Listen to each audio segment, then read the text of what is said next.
hit the record button?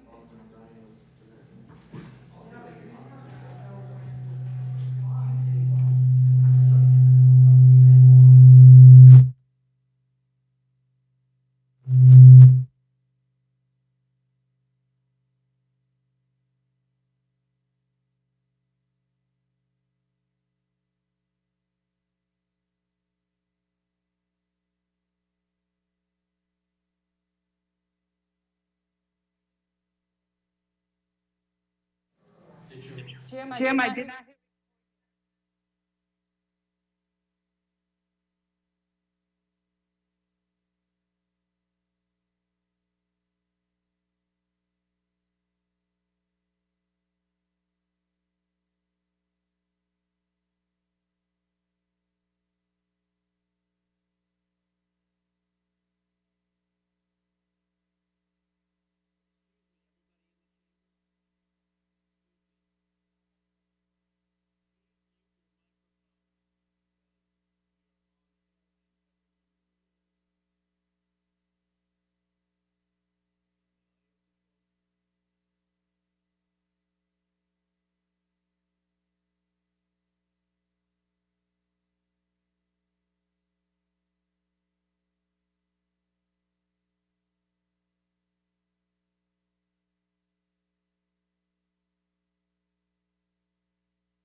All right, good evening, everybody. I'm going to call the meeting, the joint meeting of the Committee of Infrastructure and the Planning and Economic Development Committee to order at 7:04 on October 27, 2021, in the automatic chamber and via Zoom teleconference. To access Zoom, please refer to the agenda of the city's website for the meeting link. We're going to call for a roll call. Alderman Tenser, did you offer to do the roll call? Yes. Alderman at Large Michael O'Brien. Present in the chamber. Alderman Thomas Lopez. Here. Alderman Jan Schmidt. I am here at home due to an accident on my knee, and I'm alone in the room. Alderman Ernest Jettie. Here. Alderman at Large David C. Tenza is here. Alderman at Large Ben Clemens. I am participating via Zoom. There is nobody in the room with me. I can hear everybody, and the purpose of me attending via Zoom is due to work conflict. And Alderman at Large Brandon Laws. Mr. Chairman, Alderman Laws did contact me and let me know he was not able to attend tonight. So we have 5 members present. 4 members present, 2 members virtually. Also joining us is Alderman Clee. Very good. I will declare a quorum. Also in attendance this evening, we have Kim Kleiner of Administrative Services Director, Jennifer Deshay of Risk Management, Sarah Marchand, Community Development Director, Matt Sullivan, Planning Manager, and Tim Cummings, Economic Development Director. At this particular time, I'll open up for public comment. Anybody in the chamber? Yes, sir. Please come up. We're going to give you the traditional 3 minutes. And can you state your address too? Name and address. Name is Bob Keating, 5 Coburn Woods, and a member of Granite State Organizing Project. And with his remarks I made at the previous meeting, and just appreciate the efforts on this, particularly with Sarah Marchand. And I think it's a good proposal. There was a lot of study put into it. I think the only significant concern we have about it is the target in terms of where we're going to focus on the additional housing. The proposal is in there is at 80% as the target, and clearly that will benefit people. We're concerned is that, well, here's a way of conceptualizing. I'm going to use the figure of $75,000, which is the average household. There's a number of different matrices you can use on that, but we'll just use the 75,000.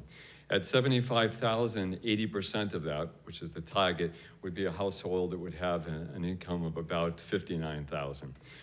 So for them, at the 30% of affordability, which is the HUD definition, they would be able to have $17,900 or roughly $1,500 a month for rental. That's below what the 2-bedroom apartment would be. At 60%, and that's kind of what we're thinking about, the income would be at $45,000, and that would turn out, when you translate that into rental, affordable rental for them would be at $1,125. So in looking at that, really the difference between 30% at an income at 80% and 30% of an income of 45 is a major difference, is a major discrepancy. The inclusionary zone is beneficial. We know that it cannot create housing for the whole city. We know that the city alone cannot do that. We're making all kinds of efforts. Our matrix is to say, let's focus on the ones between 50 and 80%, which is at the so-called moderate. 30 seconds. 30 seconds, okay. And in 30 seconds, in summary, the matrix is there to be able to shift the numbers. If you shift it lower with net zero to the city, to the builders, there will be less units, but I think it will have a greater impact because people at higher income will have a greater ability to manage that. So thank you, and again, appreciate the efforts by the alderman and the. Thank you, Mr. Keating.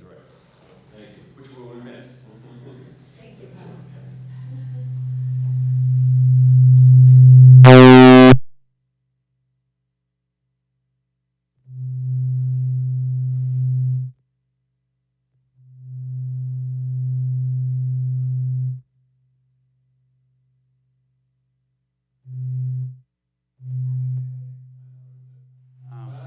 was a positive impact.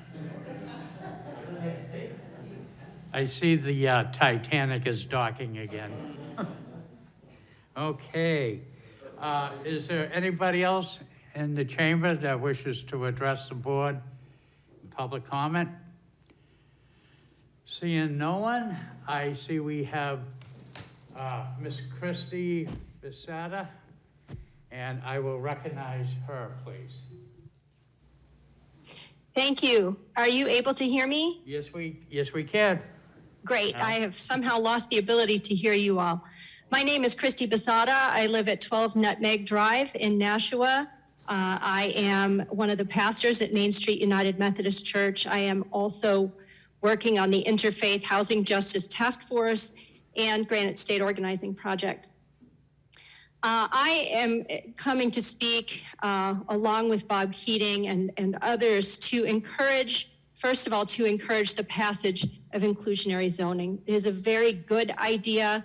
The proposal that was presented is also very good. We very much appreciate the work of economic development and especially Sarah Marchand and Tim on creating this proposal.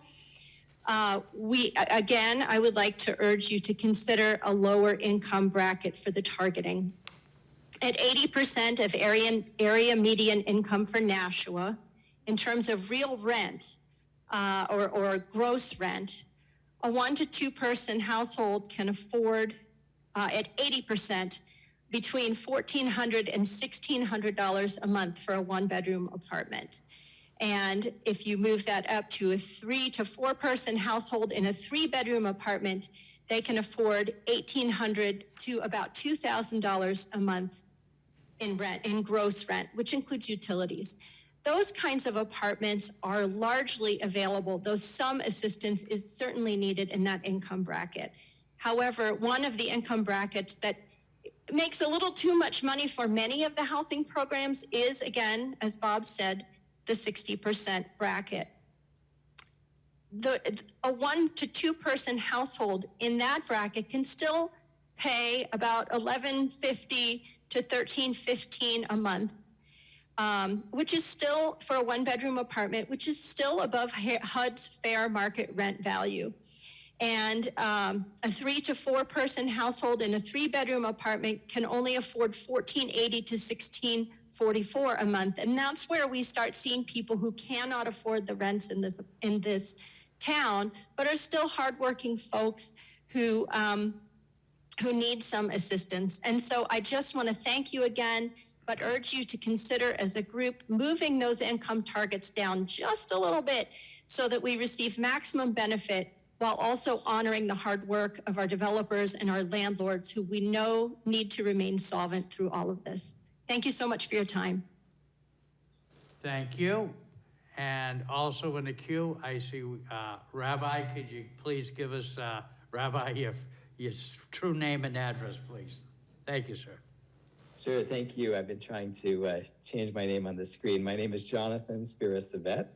I live at 39 Coburn Avenue in Nashua. I've been here for 13 years. I serve as rabbi at Temple Beth Abraham in Nashua and chair currently of the Nashua Area Interfaith Council, and along with Reverend Basada on the Greater Nashua Interfaith Housing Justice Group. I certainly want to echo what she and what Bob have said in terms of the details of statistics, and just encourage you, first of all, thank you again for commissioning this report and investing the resources in it and the proposal, which I really hope will come overall, and as we've suggested, be amended or annotated to the full board of aldermen to action. We've really been delighted to be able to collaborate ourselves as community members with so many people in the different economic and policy and city hall and developer communities in working on these things all together. I wanted to say just that I have noticed the congregation that I serve is the building, the facilities in Nashua, but we draw from a large community, which is from from our surrounding region, even into Massachusetts. And as I know you know, one of the things that's happening is a lot of people who want to make their lives in Nashua, who already work here or who eat here or play here or shop or work here, want to actually live here. And I have been seeing over the past couple of years more and more people who are trying to consolidate their life here, and how difficult it is for them to do so because of whether it's rental or housing to buy. And these steps that we're talking about taking and are dramatic and important to the kind of community that we want to have, and to be able to sort of further along a vision that is complete for people, especially at low and mid-income levels and at all income levels. It's good for all of us to have that kind of community where people really value the civic life of Nashua as not just as something even more than a place where they can come to work and to contribute. And I think the other thing I wanted to say is that at the end of the report, some of the proposals that are there in terms of the kind of funding sources that would give the city the resources and the flexibility to be able to work with private developers, especially, can be very, very powerful. And they may not have as many pages as the pages that analyze the data, but it's vitally important that we back this up with the funding mechanisms, some of which are very easy to spread around the population and very creative. And so I hope that those things do get our attention, and that we're able to further them as we bring this proposal together to the whole board and to the city. And we who have come here to speak to you are also very, very eager to go out into the public and to help explain this and to advocate and generate not only support for it, but also partnerships, maybe in some unlikely places in the congregations that we serve, who could really help implement these things and take the incentives and really run with them. I thank you, Rabbi. Okay, I didn't give you the 30-second, but it looked like you were closing your remarks, so I didn't give you the warning, but thank you so much. Anybody else via Zoom that would like to go on public comment? Seeing none. Also, can the clerk record, please, that we are joined and welcome to Alderman Elizabeth Liu is also present at the meeting. Okay, I'm going to close public comment. Tonight we have several discussions. Basically, it's going to be for the fact of having some information. The next one on the docket will be the Court Street facility. So I'll welcome Kim Kleiner and Risk Manager Jennifer Deshay, and anybody else when you come up, yes. Feel free to occupy seats here.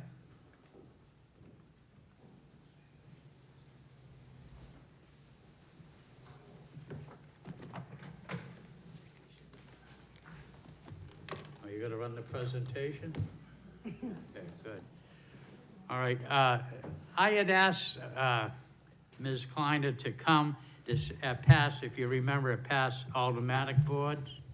There was questions that was brought forward on the Court Street facility. So what better way to get the information out there, Ms. Kleiner, is to go to the horse's mouth. So welcome to the meeting of the Committee of Infrastructure and PEDC.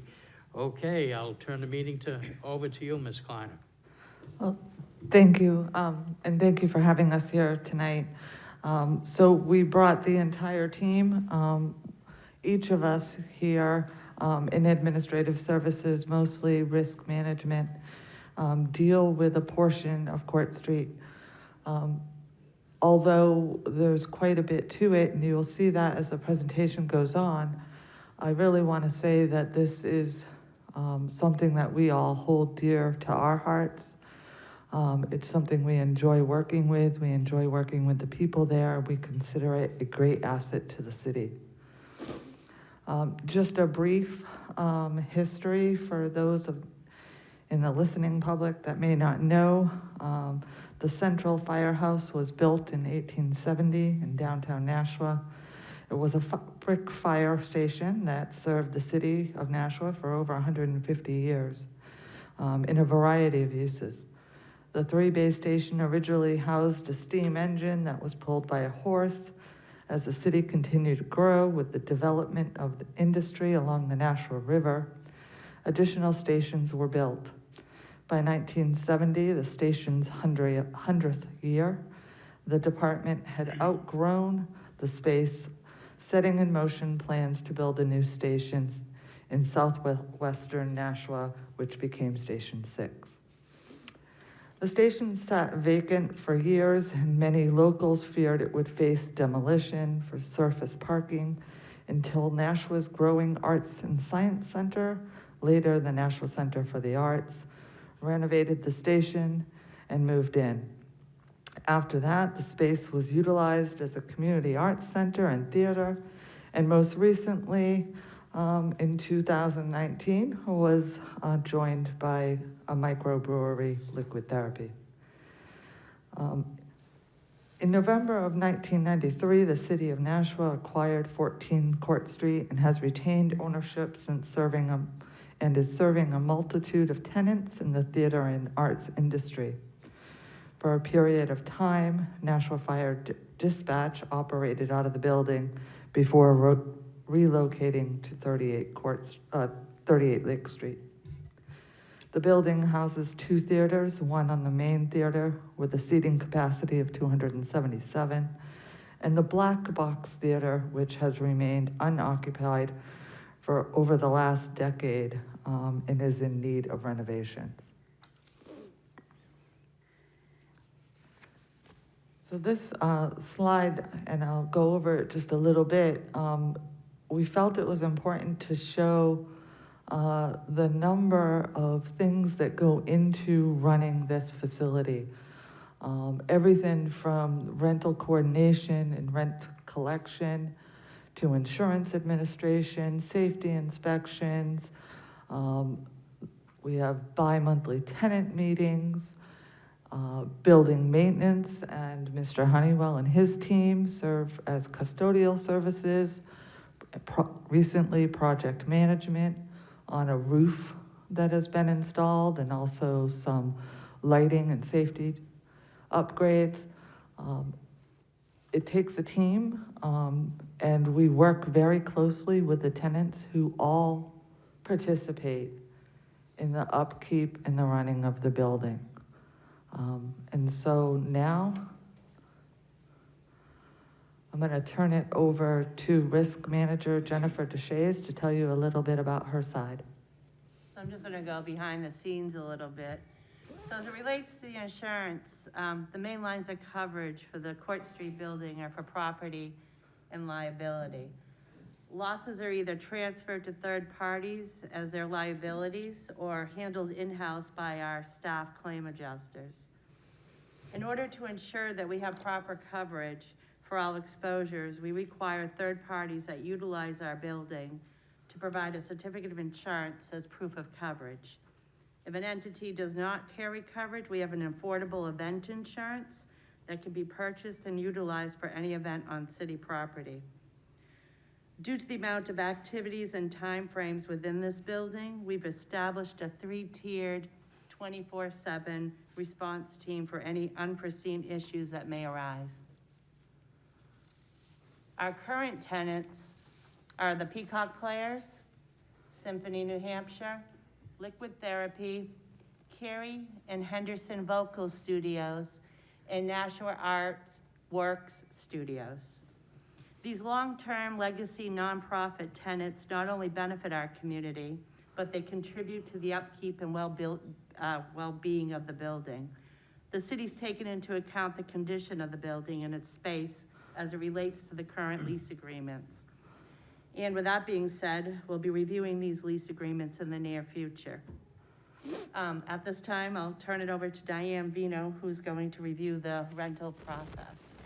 Good evening. The rental coordination of the theater starts off with a calendar process, which starts every year in January. Emails are sent out to all the theater groups to submit their desired dates and are due to me by mid-March. They must submit a first, second, and third choice of dates for each one of their performances. I will then combine all of the requests into a single calendar, and the final calendar is completed by the end of March. No other requests are accepted until the calendaring process is completed. Walk-ins are the groups that we'll call looking for a place to perform to hold an event, which are usually the dancing studios, political events, pageants, or even our fire departments. They are able to reserve dates after the calendar process has been completed. Each group that rents the theater and have a confirmed date with us will have to see the city clerk's office for their permit. Prior to their event date, someone from the group will have to come to administrative services to review and sign the rental agreement. Once signed, they will receive a copy for their files. I will then collect the certificate of insurance, which will be reviewed and given to risk management. A deposit and rent will also be collected at that time, and the groups will then be administered a key to get into Court Street. After each of their performances or events, someone from maintenance will check the building to make sure that everything was left in proper order. The tenants that we do have at Court Street building, their rents are collected on a monthly basis, and it's usually mailed in to us every month. And a certificate of insurance is also always on file and up to date. And at this time, I will forward it over to Ross. Good evening.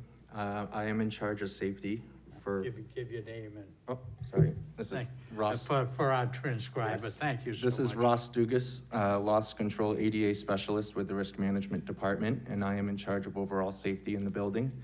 My responsibilities include chairing the bi-monthly tenant meeting, where we use that time to communicate any requests or concerns that we or the tenants may have, including safe operation of the building. We also use that time to communicate updates on the building itself or any big events being held on site. Building inspections throughout the year involve safety assessments, insurance group audits, property condition reporting, which has been circulated to you all tonight, our annual permit of assembly inspection performed by the National Fire Marshal's Office as well.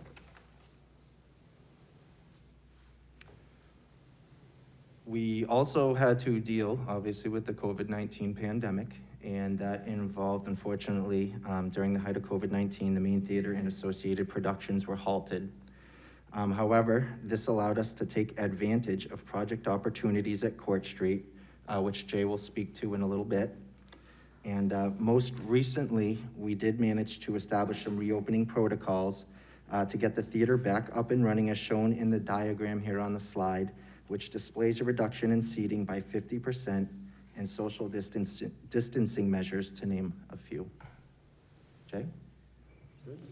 Thanks, Ross. Yes, my name is Jay Honeywell. I manage the building maintenance department, and one of the buildings that we do take care of is the 14 Court Street Theater. Some of the tasks that we take care of at this facility would be snow removal, treating the walks in the wintertime, basic grounds maintenance, HVAC, mechanical maintenance and repairs to the common areas, custodial services, that would be cleaning the restrooms, making sure they're ready for show rentals, stocked with paper goods, etc. Also at 14 Court Street is an archive space where we store city archives. We manage that space as well. Some of the recent projects that we've assisted administrative services with are the fire alarm and sprinkler system upgrades that were completed in 2020. LED lighting upgrades in the main lobby and the lower level lobby, along with new ceilings. Most recently completed was the roof, which has been great, no longer chasing leaks. And there's a nice picture of the job right there. Another note on that is, if you saw in the Union Leader this morning, prices for shingles and rubber roofing products has risen dramatically over the last few months, as much as 27%. So I think we caught the timing right on this, and it needed it. So now we have a dry building and with some upgraded life safety systems. Thank you. Turn it back over to Kim. Kim Kleiner. So we realize that when we're talking about Court Street, we want to focus on a number of different things. Number one, what are the expenses and the revenue, and what exactly is it costing the city to operate the building? And number two, what's the future of Court Street, and where do we see it progressing in the future? We believe that, it certainly holds significant value, and it does provide a resource to the community that, with the current groups that are occupying the theater. But we do realize that there is a gap. And when you look at this slide, you will realize in fiscal 20, the revenue only handles about 38% of the expenses in the building. It does drop a little bit in fiscal 21, but we have to realize that in fiscal 21, we only had 8 months of rentals and lease payments from the tenants, and the building was shut down for events. So then we look at fiscal 22 and what is budgeted. And what you're going to see there is an expense amount of $102,000. We want to be careful here because there's a number of things that are in the works that may impact this number, which we hope will impact it downward. So currently, we are in the process of turning over some of the utilities and to liquid therapy, and working with liquid therapy in the metering of that space. Currently, the utilities are high at $63,000, and we expect that will fall down. So we've looked at not only the electricity, but we've looked at the gas and the water. To date, the water has been shifted over to liquid therapy, so that is separately metered from the building. When we look at our contracted services, obviously those are services that need to be done in a building of this age. There's significant pest control and things of that sort. And really that line hasn't shifted that much over the years. It's just, it was low in fiscal 20 compared to fiscal 22. What you see for the maintenance labor is the estimated cost that it costs the city building department for their time at Court Street. And we budget that into the building so that we can account and estimate all their time and salaries across all buildings. So that's done in any city building that is under the city building account. You then have the costs of janitorial supplies and buildings and grounds maintenance. Interestingly enough, what we see in fiscal 22 is we estimate that the revenue generated from the rentals and the lease payments to now move to 40%. And that's without the adjustments that are made for the metering to liquid therapy. What we would like to see is us close this gap. And as we move forward, raise the total revenue so that we can adjust for the expenses and meet the overall expenses, therefore lowering the city's impact to the city budget.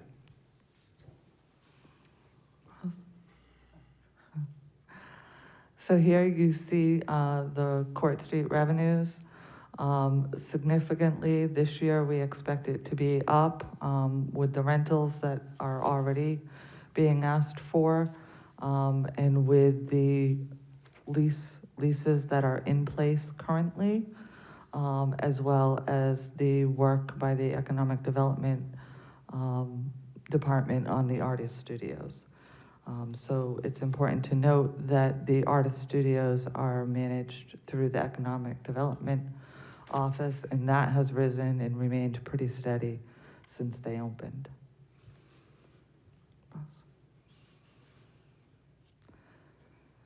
So future possibilities, and this has seemed to be a topic on everyone's mind.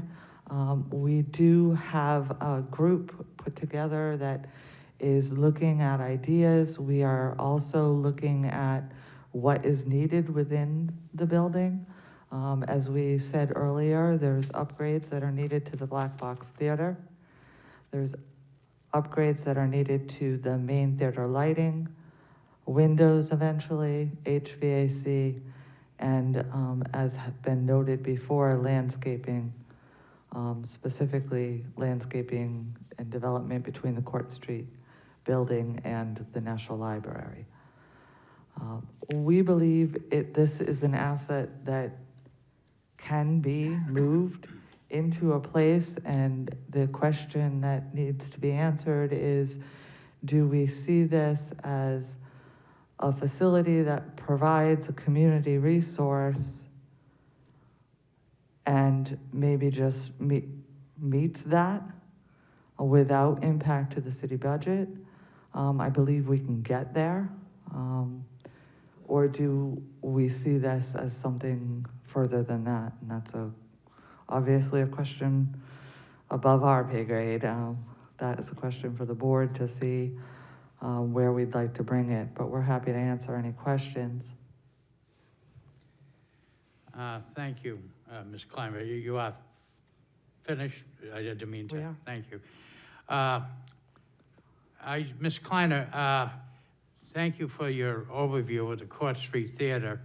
I'm going to accept that. And can we also get a copy of your the slide presentation for the record?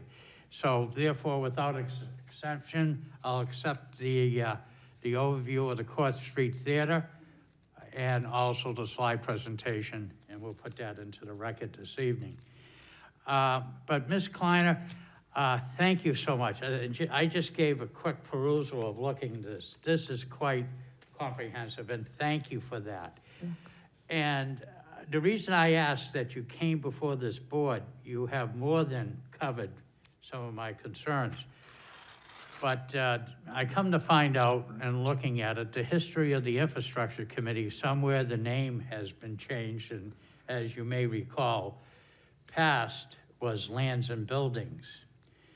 And when the question did come up of the Court Street facility, that is municipal property. So which committee would that come under? I'm assuming that it would come under the former Lands and Buildings, which is now known as Infrastructure. So I'm going to throw it out there to the rest of the board, besides the questions, and to open up a discussion. What do some of the board members feel to have some form of communication, Ms. Kleiner, with your principals? So as you work to maintain this asset to the community, I have an affinity to it. I'll say that is not my picture on the horse-drawn apparatus. I came much later. But the thing is, to have that communication with the Infrastructure Committee so that in case something came up in the future, that the board knows, the committee knows exactly what's going. So any aldermen have any particular thoughts of that? And open up the floor to questions to Director Cummings and her crew. Alderman Lopez. To Director Kleiner. I want to thank you for all of the, and Director Cummings as well. I want to thank you for your attention to the theater, not just because it's in my ward and I happen to go there a lot, but because when we were discussing the Performing Arts Center, it was central to at least my decision-making that we needed to preserve the assets that we had in the city. We needed to make sure that the community theaters were being supported, not just because we need to respect our heritage, we need to respect the creative process, but because, practically speaking, it's important. If you're going to cultivate a culture of enthusiasm, art enthusiasts who would patronize the Performing Arts Center and support it as taxpayers, you also need to make sure that they have the community art experience and that they are able to experience, shows with their families. So to me, the Streeter Theater has always been interwoven with the success of the Performing Arts Center. I know I have communicated with you regularly on issues regarding tenants, regarding the upgrades to the roof, the capacity of the theater downstairs, different updates to plans. And you've done a great job of keeping all of that, that moving, even in the middle of a pandemic, and even in the middle of all of the other political priorities. That project is continuing to receive attention. With that being said, there are some there's some concerns in the immediate area I just wanted to get some updates on. The first is there have been recently a number of complaints about traffic down the one-way street. And I'm wondering how, if we start to see more patronage of the theater, we're going to address vehicles potentially going the wrong way down the one-way street. I wanted to get some input into whether the projections for revenue take into account the reduction of seating capacity, whether we're charging the same amount to rent the theater out, or whether we're taking into account that change. And then finally, I was wondering, there have been some pictures circulated, and well, I'm pleased that there's so much positive reporting on revenue projections and financial stability and investment in the infrastructure. The pictures were of the courtyard, so I was hoping that you could update us on the progress of the library project, which is adjacent to that. Director Cummings, excuse me, Kleiner. Sorry. Thank you. So I'll start, and hopefully I remember all your questions. I'd ask Mr. Dugas if that he's heard of the concerns around the traffic. I have not heard those concerns. I have not had any of that conveyed to me as well. Yeah. So that may be actually more Director Cummings, because I was working with the streets department. Okay. But But- streets, seats, and then the Sure. courtyard. At any time that tenants, and that's speaking directly about tenants, have concerns, I think they're very good at reaching out to Mr. Dugas or Ms. Deshays, and we certainly try to handle those very quickly. As far as the project with the library and Court Street, I would defer to Director Marchand, who is handling that project. And then as far as the revenue projections, we're hoping that we see the shows come back. Now, I have to qualify that to say that, as with schools or anything else, COVID is still substantial in our community. So we have already had some cancellations. So that's a moving target, and we certainly have to take that into consideration. Shows that have been canceled are, currently being rescheduled, so we hope that that will be the case. You didn't normally see a totally sold out, but yes, the change in seating will have some impact on those projections, and that was decided after the projections and the budget had been set, in the best interest of the community once we hit substantial transmission. Okay, and I didn't mean to put you on the spot. I've never asked you a question that you haven't had an answer for, but particularly the revenue projections, I think the theater itself and its purpose and its role in the community is very important for aldermen to understand, and I think we might need to be creative in terms of making sure that the books are balanced, but I also think that a lot of work has been put into the theater over the last year so that we have yet to see benefit from. So I'm hoping we can mitigate the risk in the community, that the efforts that you put into more safely operating will still make it possible for, people to use it. And then I look forward to additional input on the other two questions. Director Kleiner. We agree, Alderman Lopez, and certainly As groups reach out, if there are dates available, we would encourage groups to reach out to us for use of the theater. We also are working very closely with the mayor's office and other community members to see what ideas they may have for use of like the Black Box Theater. I think it's important to look at the opportunities, but it's also important to look at the infrastructure of the building and to realize that there are needed improvements to any asset that the city has. We realize that, this year there was the roof that was expensive, but not anywhere near what we thought it would be, which was a tremendous help.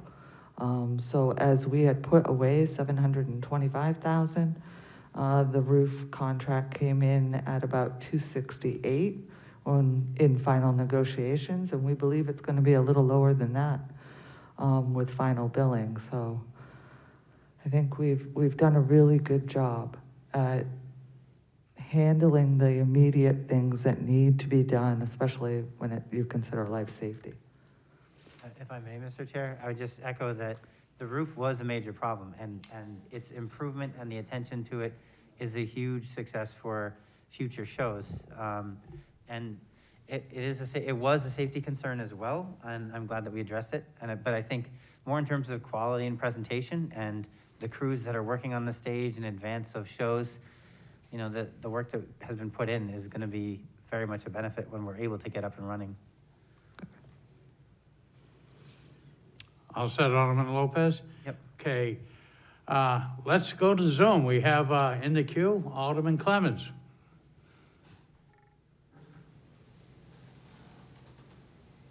All right, thank you, Mr. Chairman. I appreciate being called upon. So Director Kleiner and I are very familiar with at least one aspect of the building. And that's the liquid therapy part, and that's because we've been working together with the tenant there to on a couple of different things. So I have a question. In the revenue that you presented, is the taxes that that are paid by that company included in that revenue? A great question, Alderman Clemens. They are not. Is there a reason for that, or? So we're accounting for the revenue that works through administrative services, and the taxes, as we all know, get paid through the tax collector. We did not consider that. We're considering the rent and the events that fall through our division. My question to you would be the following, and maybe we can work on this. Would you appreciate a revenue fund that took those taxes and earmarked them to that building? Yes, so I think we certainly have to look at that when we're looking at total revenue that the building brings in versus the expenses. I would say that, first of all, liquid therapy has been wonderful to work with over the past few months. They have been very helpful in reaching out to us with many great ideas. I do think that they are providing a substantial service there, and working with them on the utility transfer has been really easy. Yeah, I definitely agree. My opinion is, that on those taxes is it's a weird state law. So I don't know if a lot of people know, but essentially what it is if a city rents out any space in a government-owned building that's to a for-profit company, they have to pay the equivalent property taxes, and the city collects those. So it's sort of a backhanded way. It's a sort of a backhanded way of charging rent, and it's a state law.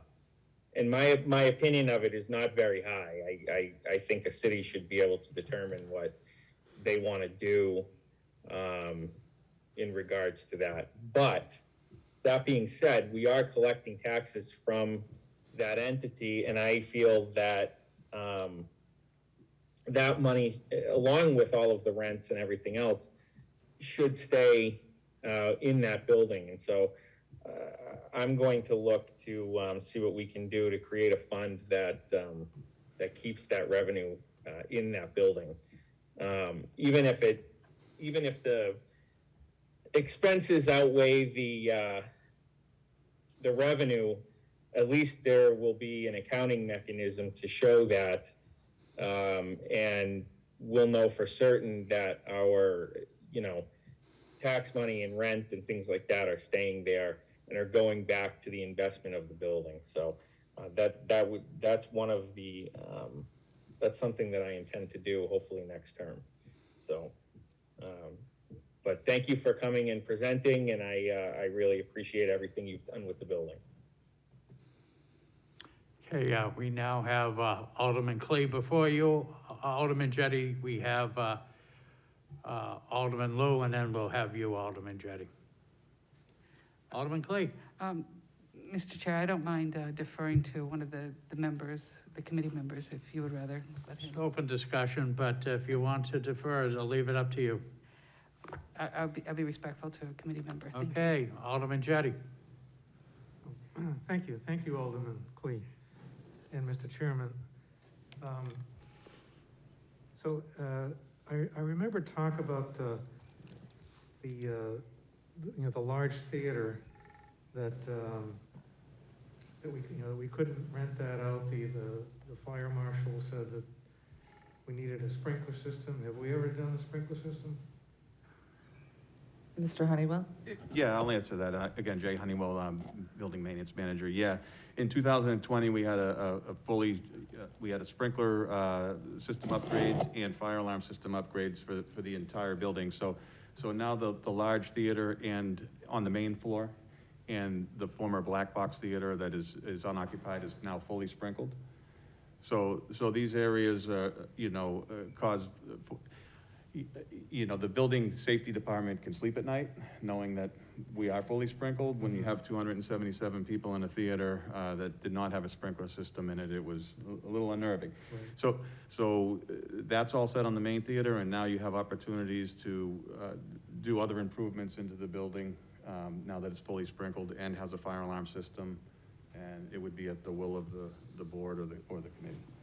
Okay, thank you.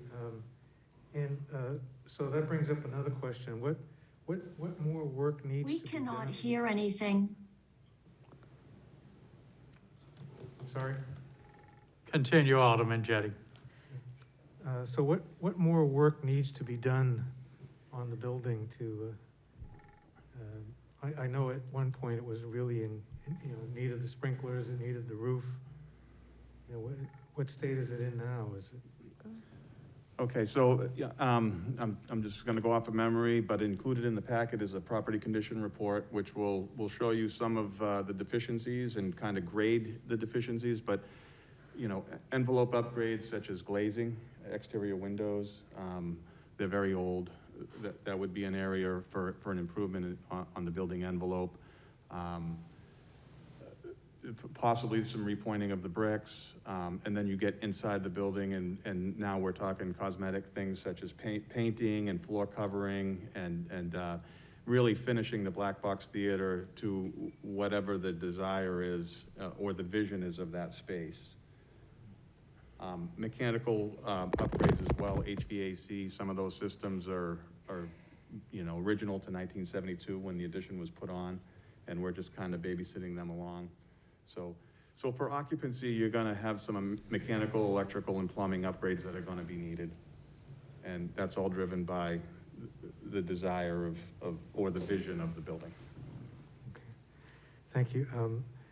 So I understand the concept that, I understand the concept that this is a community resource, you know, much like a park or soccer fields and whatever. It's for the, you know, the general good of the community.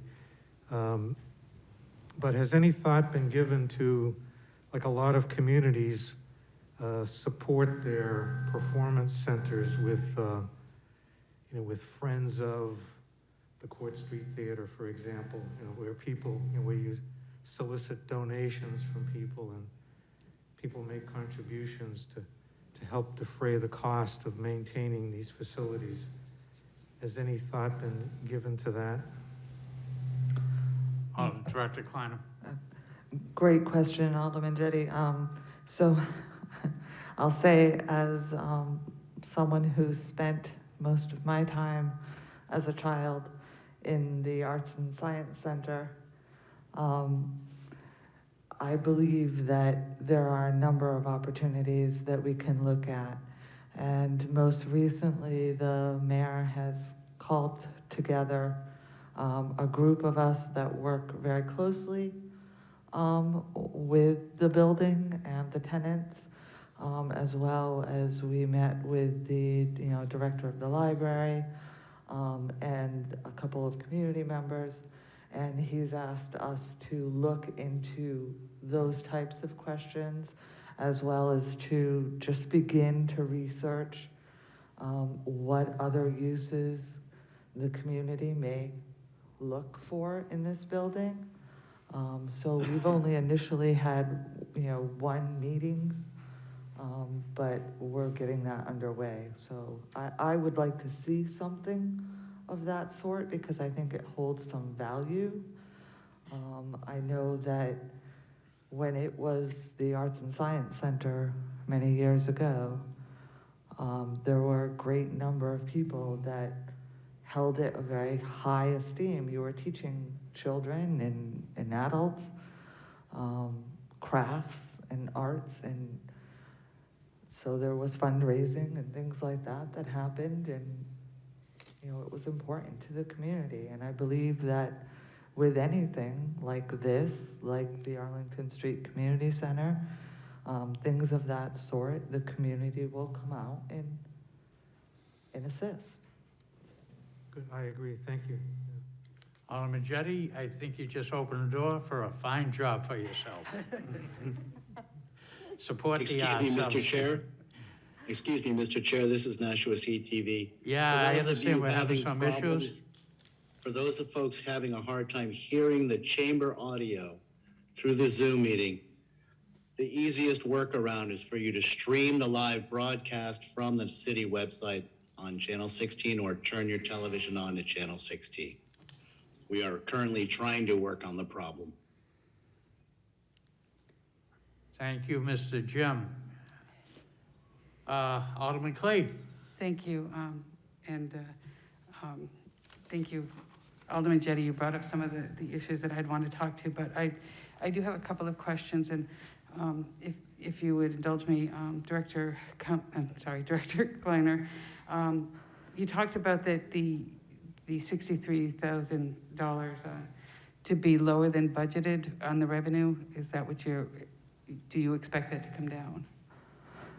As what Alderman Lopez had brought up about the reduced seating and so on, or do you expect that to, do I have that number right? So it's sorry. I'm sorry, the 63,000, excuse me, I'm confusing myself. The 63,000 is the utilities, the expected utilities. Do you expect that to come down now that we're doing the metering, that we've moved the metering over? So, Director Kleiner, we are in the process with Eversource of the metering, so it's in the engineering phase. And we hope that will go rather quickly. That could affect the utility amount that you would see, which is budgeted for the entire building. Certainly, to Alderman Lopez's point, it was decided after we budgeted that we would reduce the seating because of the substantial transmission in the community. That could impact the $40,000 that we've estimated in revenue. Keeping in mind Alderman Clemens' point, you do have the taxes, but we have also seen that, these organizations didn't have performances in 21, and they have been anxious to get back to their performances, and we're seeing healthy rentals at this point. That's great to hear. And then first I'd like to make a comment about the arts and science. When I got a tour way back at the very beginning when President McCarthy was still with us, and we saw the tour, the excitement that he talked about with the arts and science, and talked about this was over here and this was over that. I could just picture it, so I'm sure at one point it was a really exciting place. But to the Black Box Theater, when we went down and we looked at it, there were some safety concerns of egresses coming in and out and so on. All of that would have to be addressed before we could even rent or do anything. I'm just asking this question more for the community so that they don't think that we're just sitting on this and we're not doing anything. There's a lot of physical this that has to be taken care of before. Am I correct on that? Is that still the case? Yeah, I don't know which one. Yeah, Jay Honeywell here. I would agree with that. And I think it's clear amongst us in the group that, the upgrades that we've made is a step in the right direction. But yeah, we still have a way to go to make it code compliant, ADA compliant, egress issues, a design, some kind of a design needs to come forward to really develop that space. So yes, it's going to take a while for that to be ready. It was quite an interesting space when we took a walk through it, even the seating, the way it was and so on. But I look forward to that in the future. And the other question I had about the calendar, you talked about the calendar. So they start in January, they have until March to get everything in. So does that mean your calendar actually goes from like April to March? Is that the way it would work? Ms. Vino handles the calendar and has for a number of years, so I'm going to defer to her. Hi, Diane Vino. The calendaring process, the calendar for Court Street starts September 1st and goes through August. Thank you. All set, Alderman Clay? Yes, thank you so Okay. much, Mr. Chair. Via Zoom, next would be Alderman Lowe. Alderman Lowe, before you speak, can you identify yourself, where you are, and if you're alone, the usual caveats that we do with the Zoom attendance? This is Elizabeth Liu, Ward 6 Alderwoman. I'm home attending by Zoom, and I'm alone. Is that enough? And you can hear me? We can hear you loud and clear. Continue, Thank you. please. Thank you. First, I want to just mention that I've learned by attending on Zoom that it makes a lot of difference when people speak directly into those microphones and not look to the side. I think that makes all the difference. I think that's what was happening earlier.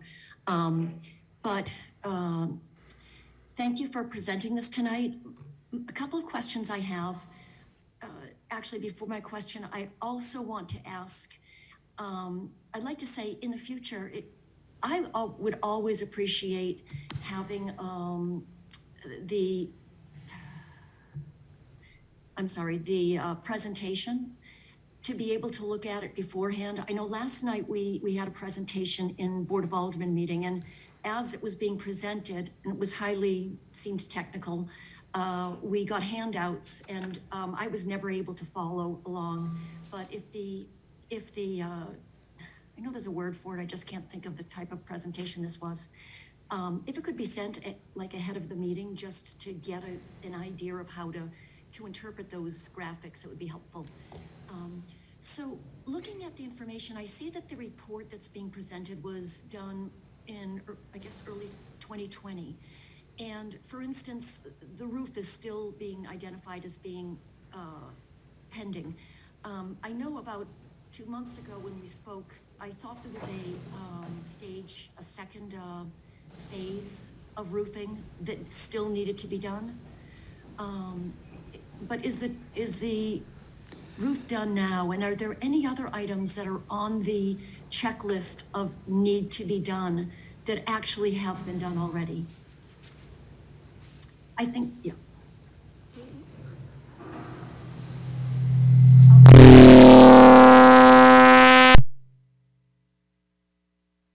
Is back.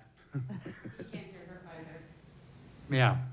Alderman Lou, The volume up. we have extreme difficulty in hearing you. Is there something on your end? I don't know. Can you hear me better now? No, you seem to be very low in volume. Are you speaking into a mic? All right, I'll just pass and I'll ask these questions. Okay, Director Cummings did try to interpret a little bit. I think she has some Kleiner? information for you, so I'll turn it to Director Cummings. Excuse me, Director Kleiner. You're next on there, yeah. One of yous will speak. No, I mean, Director Cummings has assisted with this building. Of course, he's handled the whole liquid therapy. So that's not. So if I understood you correctly, Alderwoman Lou, I think what you're speaking to is included in the agenda was an original report that was provided to the board on February 2nd. There was no presentation given at that time. It was just a report that we were asked to provide. What we did for this meeting, and yes, we can certainly look at trying to get things out in the agenda so that you have time to review them. Our apologies on that. But what we did for tonight was we took that report and we updated it. So we will get that to you because members of the board in the chamber have received that, and that's what Alderman O'Brien was alluding to at the beginning, that he needs the presentation and the updated report for the minutes. To your next question, which I believe was about the roof is complete at this time. So no, there is no further work required to the roof other than some just inspections and last minute billing. All right. All set? Thank you, Director Cummings. Thank you, Alderman Lou. I know, geez, I did it again. They look so much I alike, had I know. I got this, you know what it is? I got the bloody parking study on my mind. So That please. is not us. Right, yeah, so please excuse me. I'm trying to erase the parking from my mind here, but I apologize and thank you for being a good sport. Are you related to Tim? Oh, let's open that can of worms. All right, carrying on though, I went fishing, baited the hook, threw it in the water, and nobody nibbled. Yep. And the question, I heard a lot of questions, but none of the questions came up to my, answers came back to my questions. And I'm going to refer to my co-chair of PEDC, who basically, I think this comes under, because of the economic development of Court Street, comes under your perusal as well as, infrastructure. And Director Kleiner, jump in. when would it be adequate to, I want to give Court Street the proper due to the public, that facility, the information can get out there. And I'm willing to share any moments that we can on my schedule with infrastructure, and I'm sure, Alderman Tenzer would do the same with his particular committee and we can hold joint meetings. So, Alderman Tenzer, what would we think we'd be looking at to be adequate with updates on this, quarterly or biannually?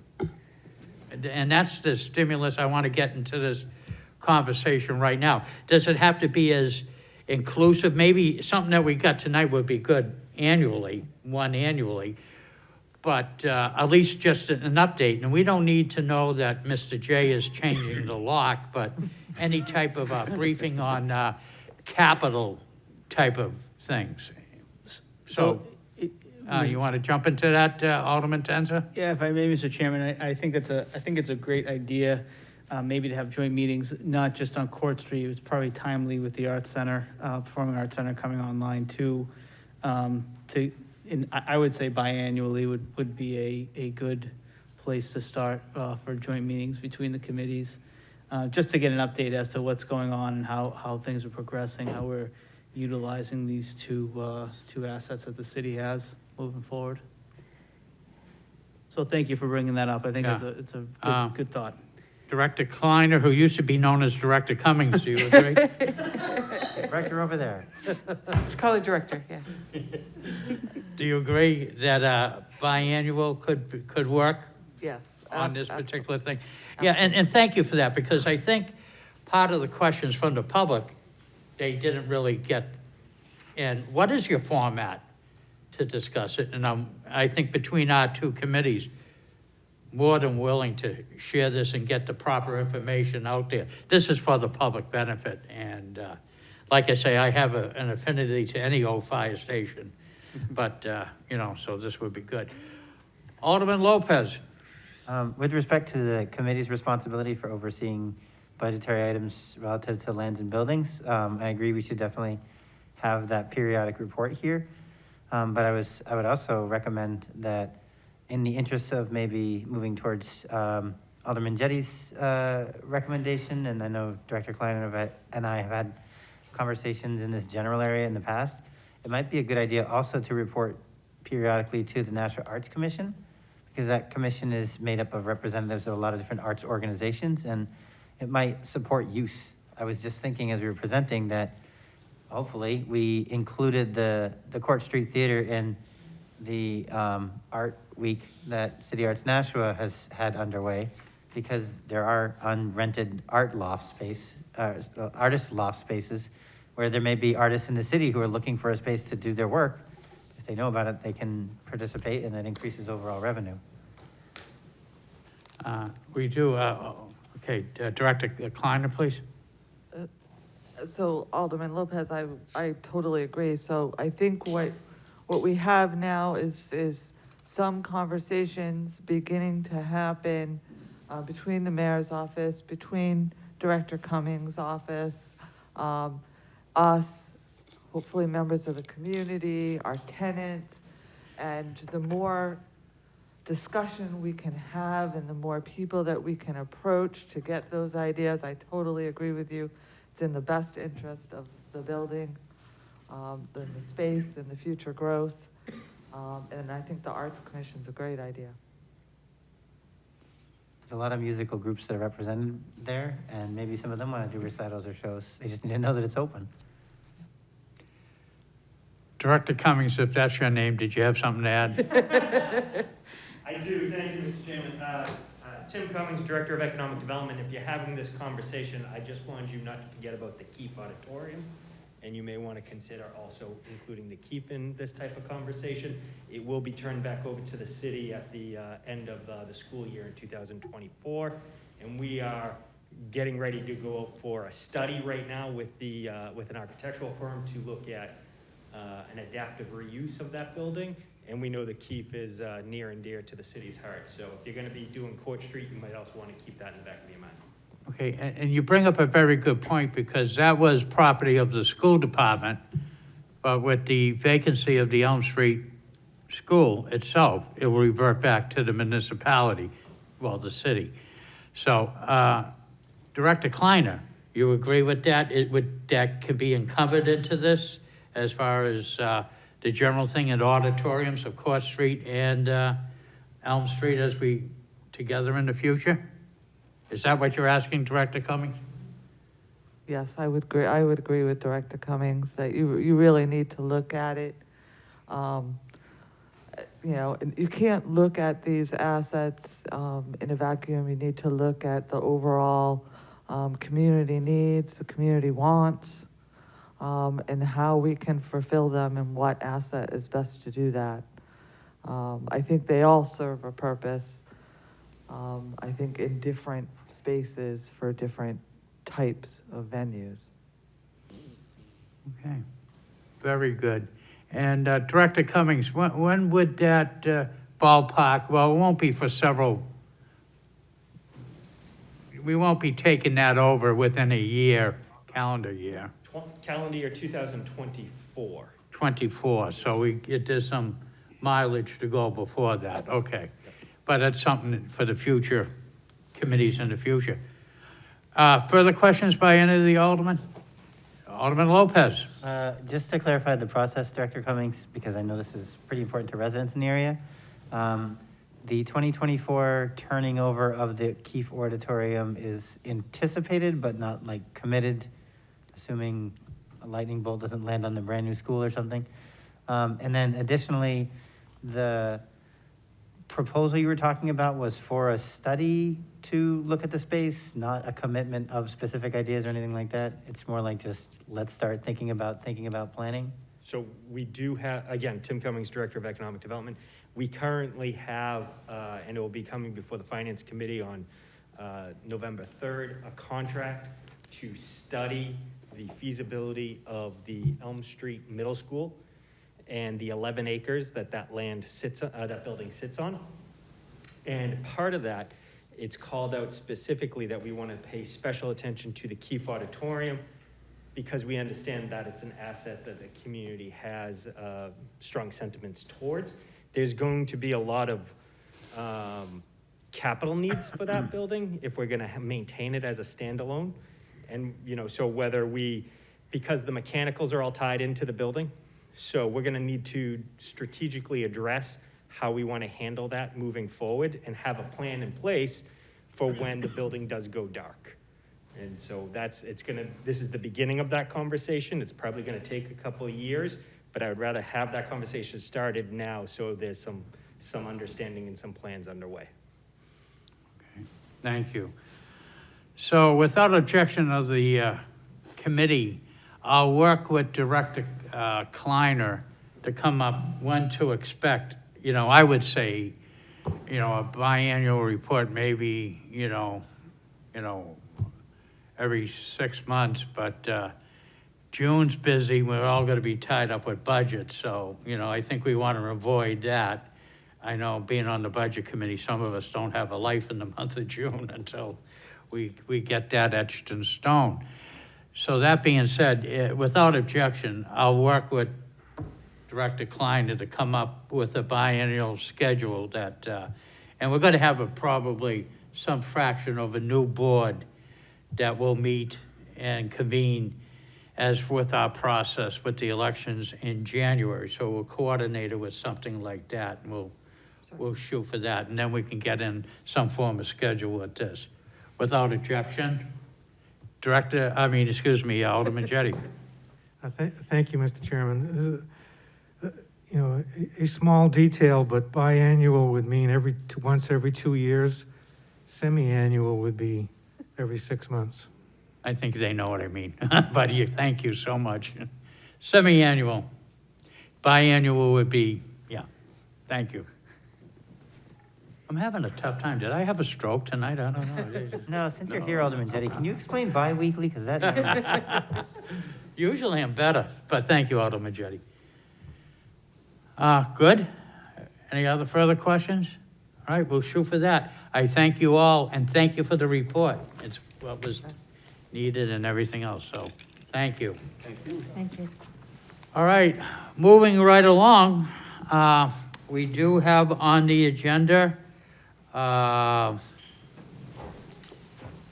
got to introduce Community Development Division Director Sarah Marchand and the Planning Manager Matt Sullivan. Please come forward and take the hot seat. Good evening, You Sarah can Marchand. come sit down if you, It's mostly on the screen too. yeah. So our consultant is on the screen. Do you want us to come sit around the horseshoe? Well, whatever you feel comfortable, you're welcomed. Where, yeah, usually we don't allow members of the public, but where you are, municipal employees testifying, we will allow that. The end. Short timer. Short timer. That's right. I'm messing everything up. Sorry. All right, welcome this evening to the Joint Committee on Infrastructure and Planning and Economic Development. Can you please each introduce yourself and your title, and we'll go from there with your presentation. So welcome. Thank you very much. Sarah Marchand, Community Development Director. Matt Sullivan, Planning Department Manager. Tim Cummings, Director of Economic Development. So good evening. I'd also like to introduce Jeff Levine, who is part of the RKG team working on the inclusionary zoning ordinance with us that we're here to talk to you about tonight. This is a follow-up from the meeting we had just over a week ago on the 19th, which introduced all the basic standards and ideas from the feasibility study that we talked about previously to put in place the inclusionary zoning ordinance. Again, Jeff Levine is joining us via Zoom and will help walk us through a quick overview of the ordinance which you have in front of you. And then I'll turn it over to Matt Sullivan. Great, can everyone hear me? You're a little bit quiet. Let me try. Yeah, there appears to be some issues with Zoom. Is the volume all the way up on that computer? Yeah, it is. It's just something with the Zoom. They've been trying to fix it back there. Yeah, let me try this. Does that work any better? Yes, that is better. Yep, that's great. Okay, great. It was, the Zoom was on auto adjust. So thanks very much. My name is Jeff Levine. I'm a principal with Levine Planning Strategies and a faculty member at MIT's Department of Urban Studies and Planning. But most of my career has been in local municipal planning. Most recently, the planning director for the city of Portland, Maine, where I worked on an inclusionary zoning ordinance in 2015 that the city adopted and has had in place for 6 years now.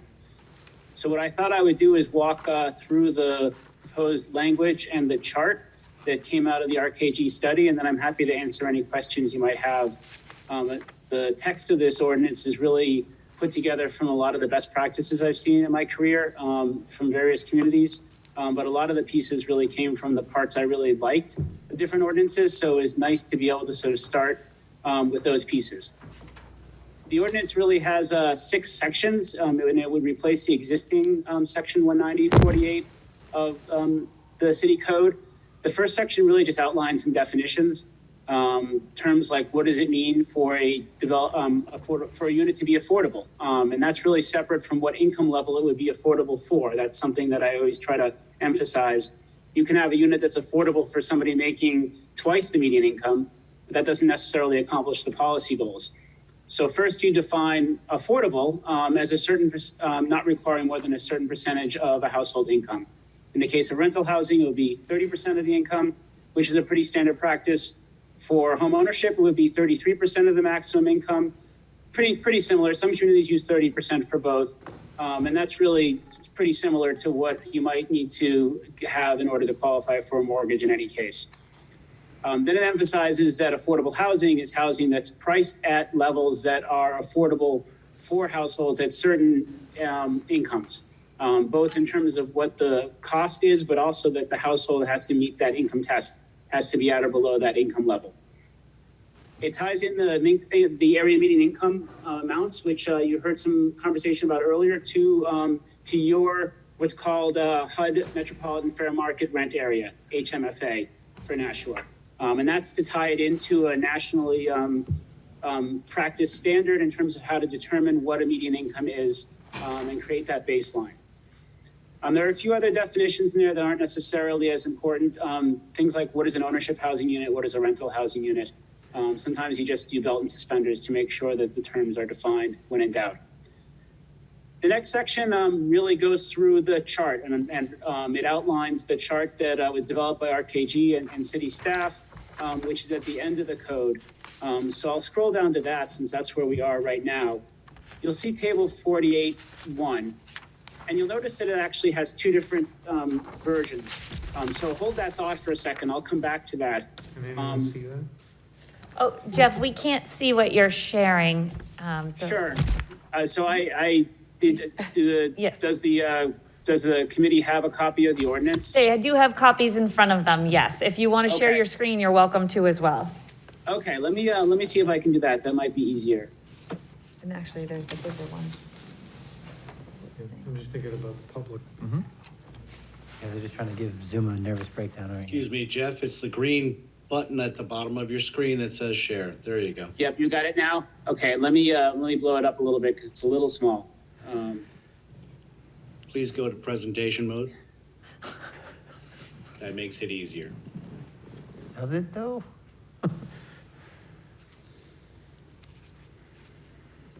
There we go. Oh, that's actually not Are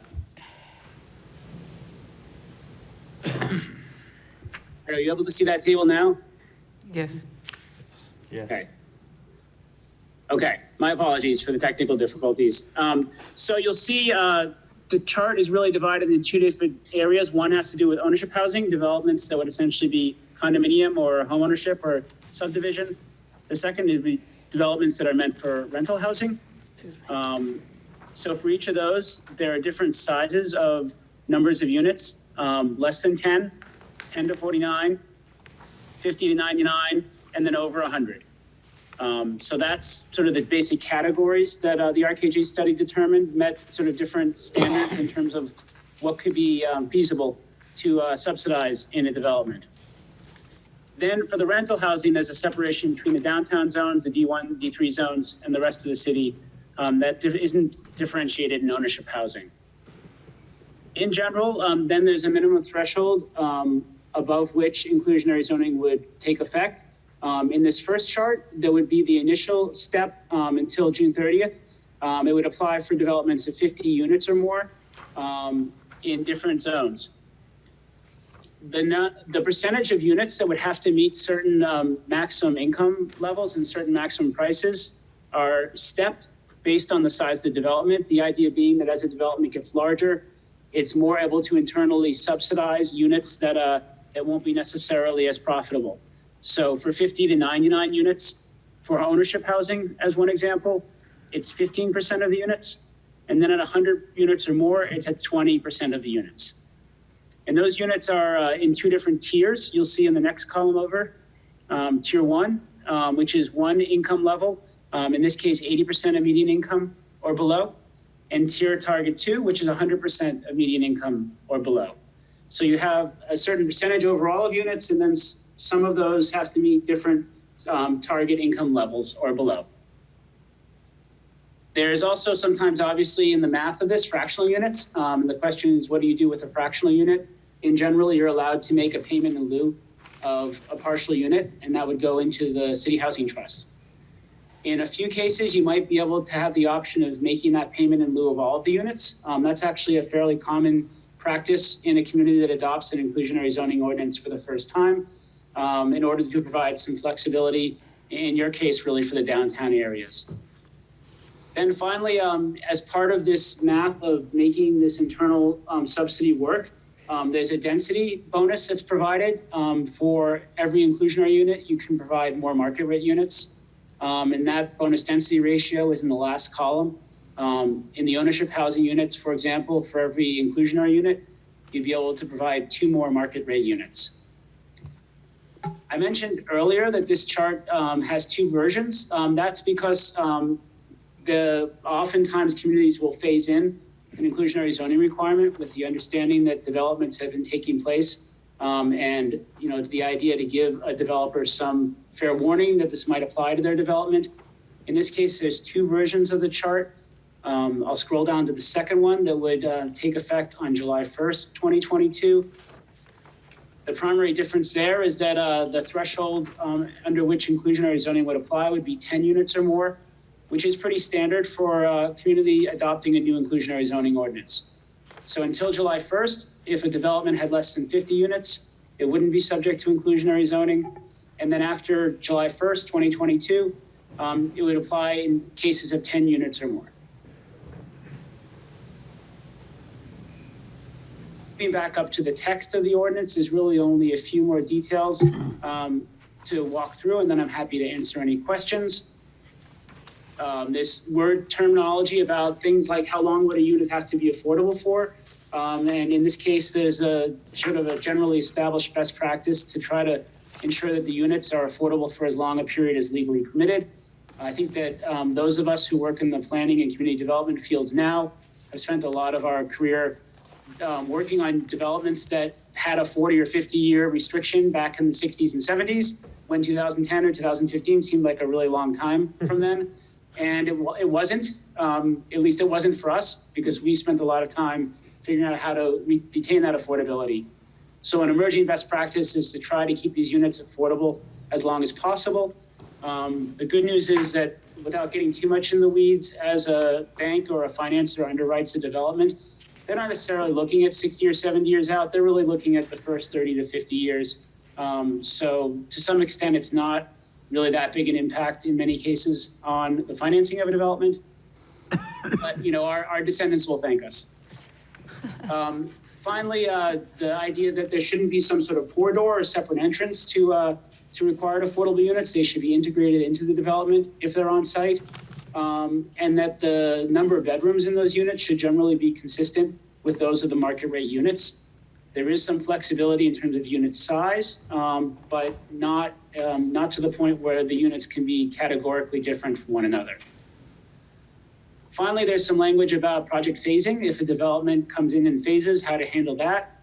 And generally speaking, that the requirement is that as the project comes online, the affordable units have to come online roughly in proportion to the market rate units. And then finally, there's a section that explains the density ratio some more, which I'm happy to go into if there's more detailed questions about that. I think with that, I'm happy to stop sharing and see if I missed anything or if there's any additional questions. Thank you for your presentation. Questions by members of the board. Alderman Jettie. Thank you, Mr. Chairman. Mr. Levine, I don't know if you heard the people who spoke at the beginning of the meeting in the public comment period, but there were several people who spoke about making the target income level 60% instead of 80%. Could you, talk about that and give us your insight into that?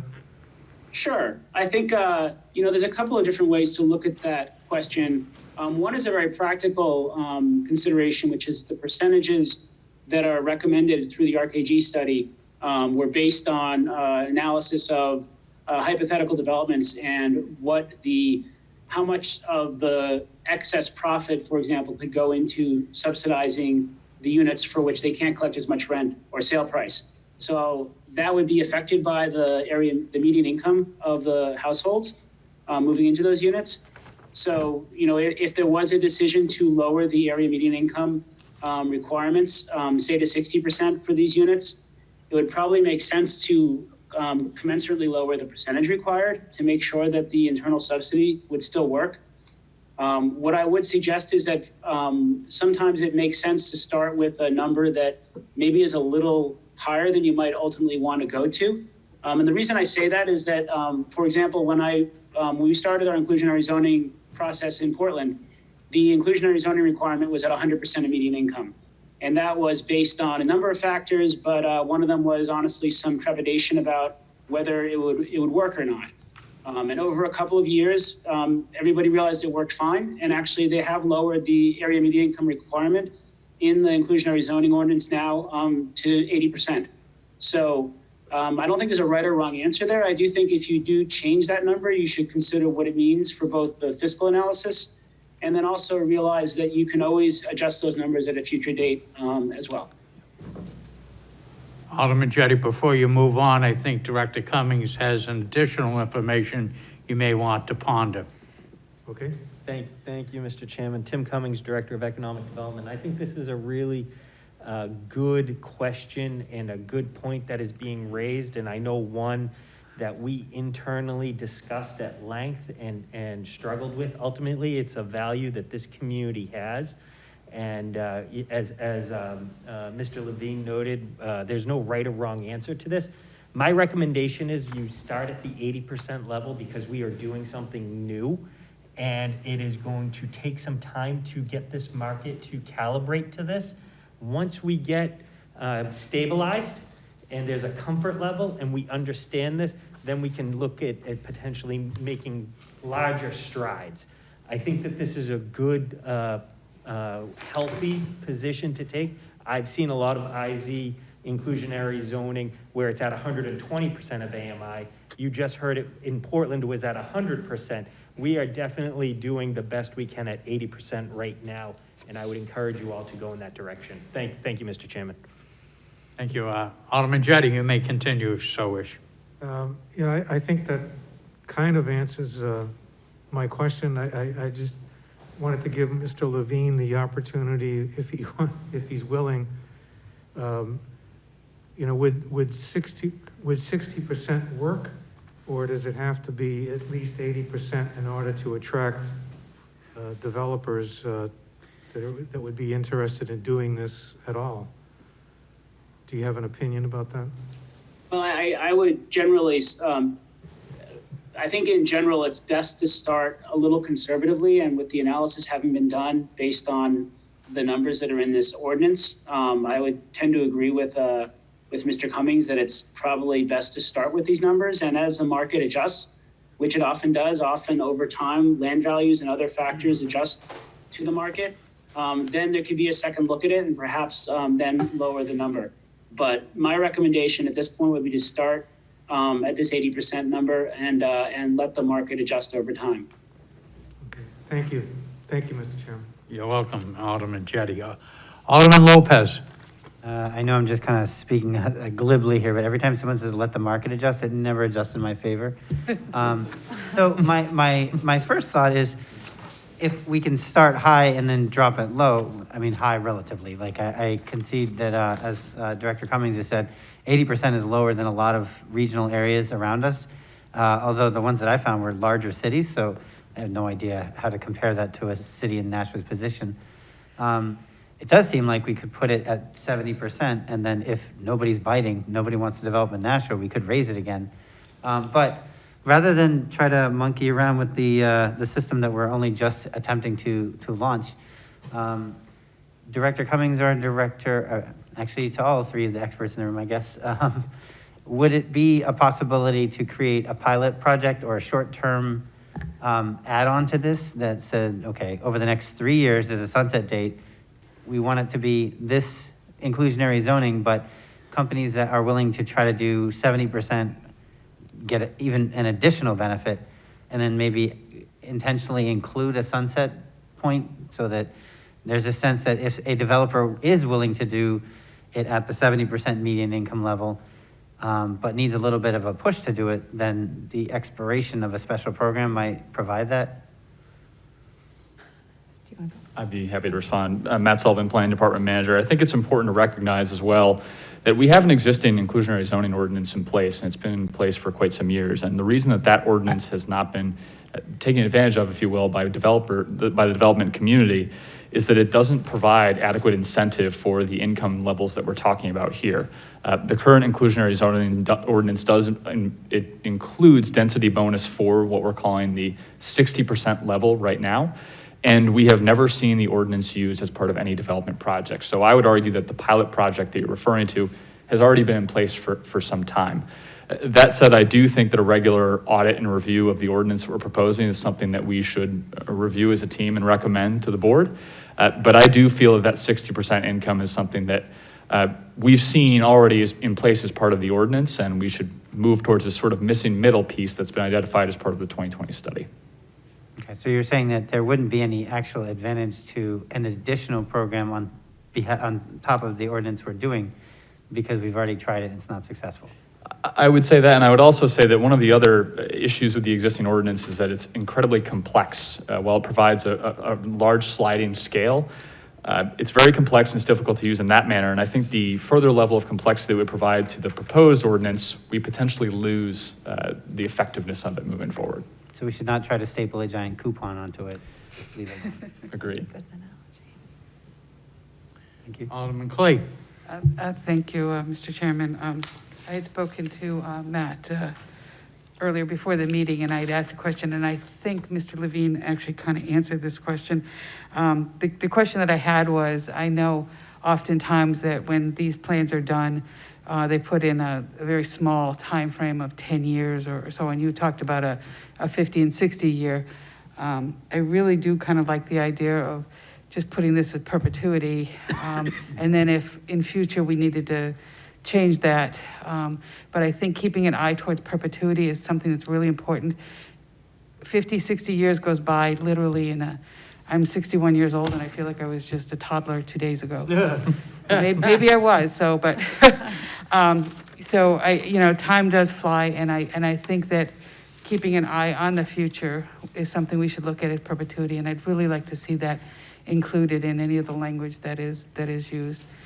Being on the municipal and county government committee up in Concord, I see them trying to make those windows smaller and smaller and smaller, and it makes me a little anxious. You can barely get the program off the ground, and suddenly you have to revamp it all. And I like the auditing of every few years, as was discussed, to maybe bring the percentages down, but I think doing perpetuity is really important to make this program work. So I just wanted to say that. Thank you. Alderman Tenza. Thank you. So can someone tell me, I know that we need a number of 1 and 2 bedroom units in the city. But so there's nothing in this that, other than maybe market forces, that would require developers to develop those types of units, right? I mean, they can decide what's economically feasible for them. It may be 3 or 4 bedroom units, it may be, I guess, studio apartments. And so with this piece of legislation, we're not trying to dictate what units are being built, correct? Correct. Yeah, correct. My other question for you, just as far as how the whole program works, let's say there's a, three person family, and when they move into the home, right, maybe one of the people is not working and they're taking care of the child, so they qualify for, you qualify at 80% of the area median income. And then something happens and they, have someone goes back to work or their income increases. Are they therefore not eligible to remain in this housing? They would have to find something else and vacate for someone who's in that income bracket at that point? It's obviously a particularly challenging piece of this ordinance, but there are really 2 answers, I think, one being under the ownership model and one being under the rental model. Obviously, with the ownership model, it's based on the time of purchase and the income that exists at that point in time. So we've had internal conversations about just that circumstance. There's no punitive measure if the circumstance of a purchaser changes long term. When it comes to rental units, the same goes for that. It's on turnover of the unit rather than on a regular annual basis. There's no eviction tied into what we're talking about here as an ordinance.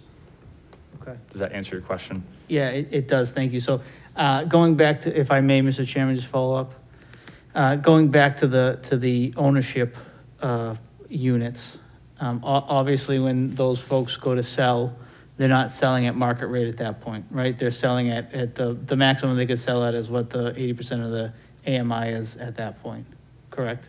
That is correct. Okay. And obviously, that would be recalibrated at that point in time based on the new values released by HUD. Right. Yep. So they would still realize some equity for what they paid down in their mortgage. Correct. And with, the increase in value in Correct. the unit, but not necessarily a market rate. Yeah, and we've had additional conversation to that end regarding home improvements and improvements to the property that someone, obviously, that has a level of investment in their property might want to partake in. Those two would be at least captured at some proportional value as part of the process once that reassessment takes place. Okay, so I guess one of the thoughts I had or concerns I had was that, especially for renters, and I was thinking of it this way, it'd be a shame if,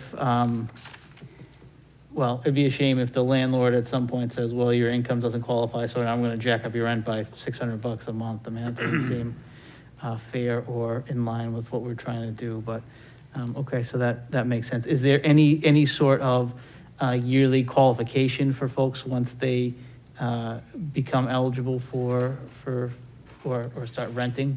So the qualification or the administration really comes at the time of transference, although we would have an administration of those units, and we're talking about how we actually accomplish doing that.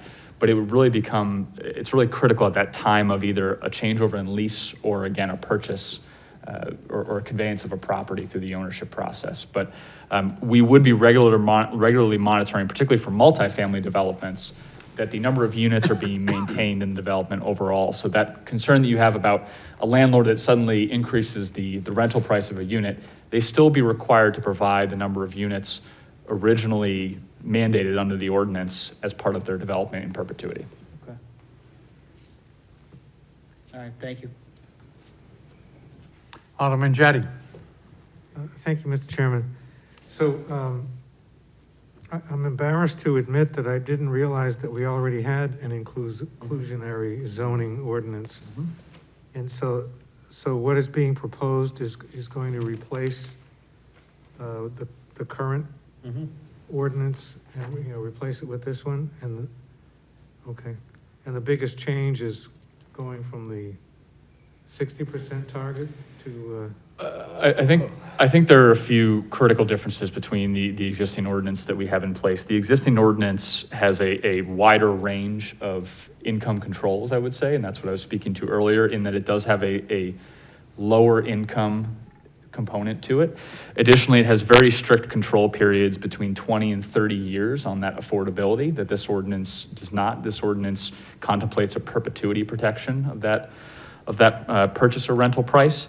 Additionally, I think I would argue that the existing ordinance is not a revenue neutral ordinance. I think and I think we're seeing that in the sense that we have not seen the development community take advantage of the existing ordinance. It is not an adequate enough carrot, if you will, in exchange for the stick of the affordable units. So I think there are several differences, and the last I would say is general, and that is that the existing ordinance is incredibly complex.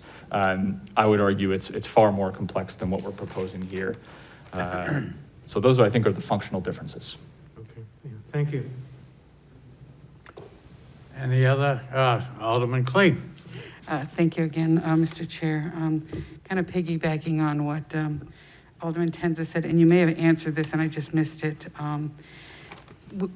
I had a friend who had a similar type of condo in Chelmsford, Massachusetts, and when she sold it, there was a maximum amount of profit that she could make when she sold it. And it depended about how many years she had owned it and so on.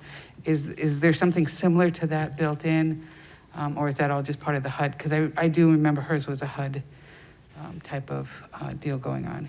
I wouldn't describe it as a maximum amount of profit. I wouldn't use those terms, but there will ultimately be a maximum sale price that's involved based on what the area median income is at the time of sale. So I wouldn't phrase it as a profit, but certainly there will be restrictions on the sale price.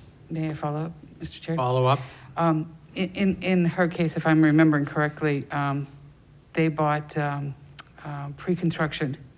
So obviously it was there was something, it was a very, very good deal on that. And then when she sold it, I think 6 years later, because she held it less than 10 years, she couldn't sell it. It was like not even what the maximum was. It was very quite bizarre. I remember, it was the first time I'd ever heard of something like this, but obviously, this is similar to what we're doing here. So that's why I'd asked that kind of a question. So do we have a time limit if you owned it for 5 years or 10 years? So if you sold it the next year, it would just be whatever the maximum HUD allowable sale price would be? Under the current draft of the ordinance, we have no such timing restriction proposed. So ultimately, a property owner could choose to move on from the property within a year of purchase, but they would be held to the sale restriction that I was referring to earlier. And that particular property, if resold, didn't necessarily have to be sold at the lower rate as long as they maintained, I think you said that they, within the structure, had to have X number of units, is that correct? At the time that the property would be sold to another buyer, they would be required to meet the maximum sale price at the time of that sale. And that would be defined in accordance with the affordability thresholds that are in the ordinance. So they would be controlled in the sense of there would be a maximum sale price. So if I may ask clarification, Mr. Chair? Yep. So the question is, that particular unit will always be, say it was a condo, the best way I can describe it, that particular unit would always be at a fixed rate. It doesn't matter. Unless you bought the deed restriction. Yeah, it would be, yes. Okay. The short answer is yes. Okay, thank you. Can I add a little bit of clarification? Sure, Sarah Marchand, can you know, like- absolutely. So an ownership model, the unit, it would be a permanent deed restriction. Okay. And that would keep it the same throughout the whole subdivision development versus a multifamily development where there's a required number of units in Okay. any given year, which we would be held accountable to. Every year, you would have to report in on the units meeting so that the units in a multifamily could shift, but it's not a deed, it's a deed restriction on the property as a whole Okay. versus an individual unit. Perfect, thank you so much. Yep. Looking for any other questions? Seeing none. Alderman online? Seeing none. So I thank you tonight for your presentation. Oh, Director Cummings. Thank you. So I'd be remiss not to talk about next steps if I could, Mr. Chairman. So I think we're at the point now where we would be looking to file this legislation formally, and it would be referred to both the planning board and a subcommittee of the Board of Aldermen. A public hearing would be necessary. We believe that we've done our due diligence in terms of vetting this out, and we're trying to maintain a schedule to have this done before your session expires. So we would be looking to file this for the upcoming Board of Aldermen meeting on November 9th. And so I just wanted to make sure everyone was aware of that and comfortable with that type of timeline. If anyone had any concerns, we would probably welcome to hear that now. But nonetheless, that's kind of the trajectory that we're on. I'd also like to suggest we would be looking for co-sponsors. So feel free to keep that in the back of your mind as well. Yeah. Mr. Chairman. All right, Alderman Jettie has shown to co-sponsor. Oh, Alderman I was Jettie. asking to be recognized. Yeah, I know. I'll co-sponsor. Me too. So I just want to point out that, that we were just handed this tonight. So asking us to, if we have any problems with it, to say so now, I think is, with all due respect, unfair to us. I mean, you got to give us time to read it, and then if we have any problems or questions, we can address them to you. But I just wanted to make that clear. Mr. Chair, if I may. Yes, you may. Alderman Jettie, you can take all the time in the world. But I felt it important to at least give you an understanding of the timeline that we're working on, because we do have statutory obligations of deadlines that we need to meet. Thank you. All right, Alderman Lopez? Could also amend it after it goes forward because you have something to amend, whereas right now we kind of have nothing on the table. Okay, on to that vein, Director Cummings, do you need me or a member of the committee to submit this legislation to have it drafted, or we're working on that, Mr. Chair. I believe the mayor will be sponsoring it, but would be looking to submit it Okay. for the. Well, when that comes out to the committee, then following the usual procedure, then we'll receive our co-sponsors and the like. Okay, very good. And then it goes Any on other donor. questions, members of the committee? Seeing none, on a sad note, am I to believe that this, Ms. Marchand, this is going to be your last appearance before this board?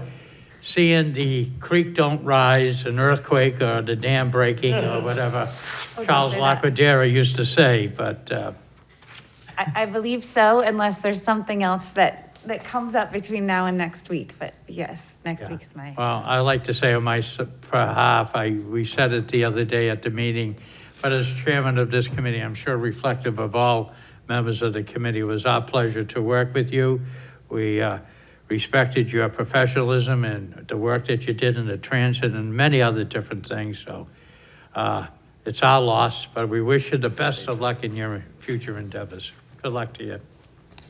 Alderman Jettie. Thank you. Yeah, I just wanted to say that I agree with you, Mr. Chairman, and I'm sure that in the future, the chairman would be happy to recognize you during public comment. Always welcome to come to this committee. Thank you so much. Mr. Chair? Very good, all right. Alderman Clay. Thank you. And I want to add my sentiments to that too. And please leave me the name who I have to bother while I'm sitting in my committee up in Concord. Deal. I send her lots of emails and, okay, we have this one going on. How does it affect the city? So you will be missed. Thank you all very much, and I think you do tremendously amazing work in the city, and it has been a pleasure to be part of the team that the city is, and I can't wait to see some of these things move forward and get finished up, and there's so much great work ahead of you, so thank you all very much. Okay, well, again, good luck. Thank you for your presentation. Now, for our next guest, somebody particularly me, we all been searching for all evening, is Director Cummings.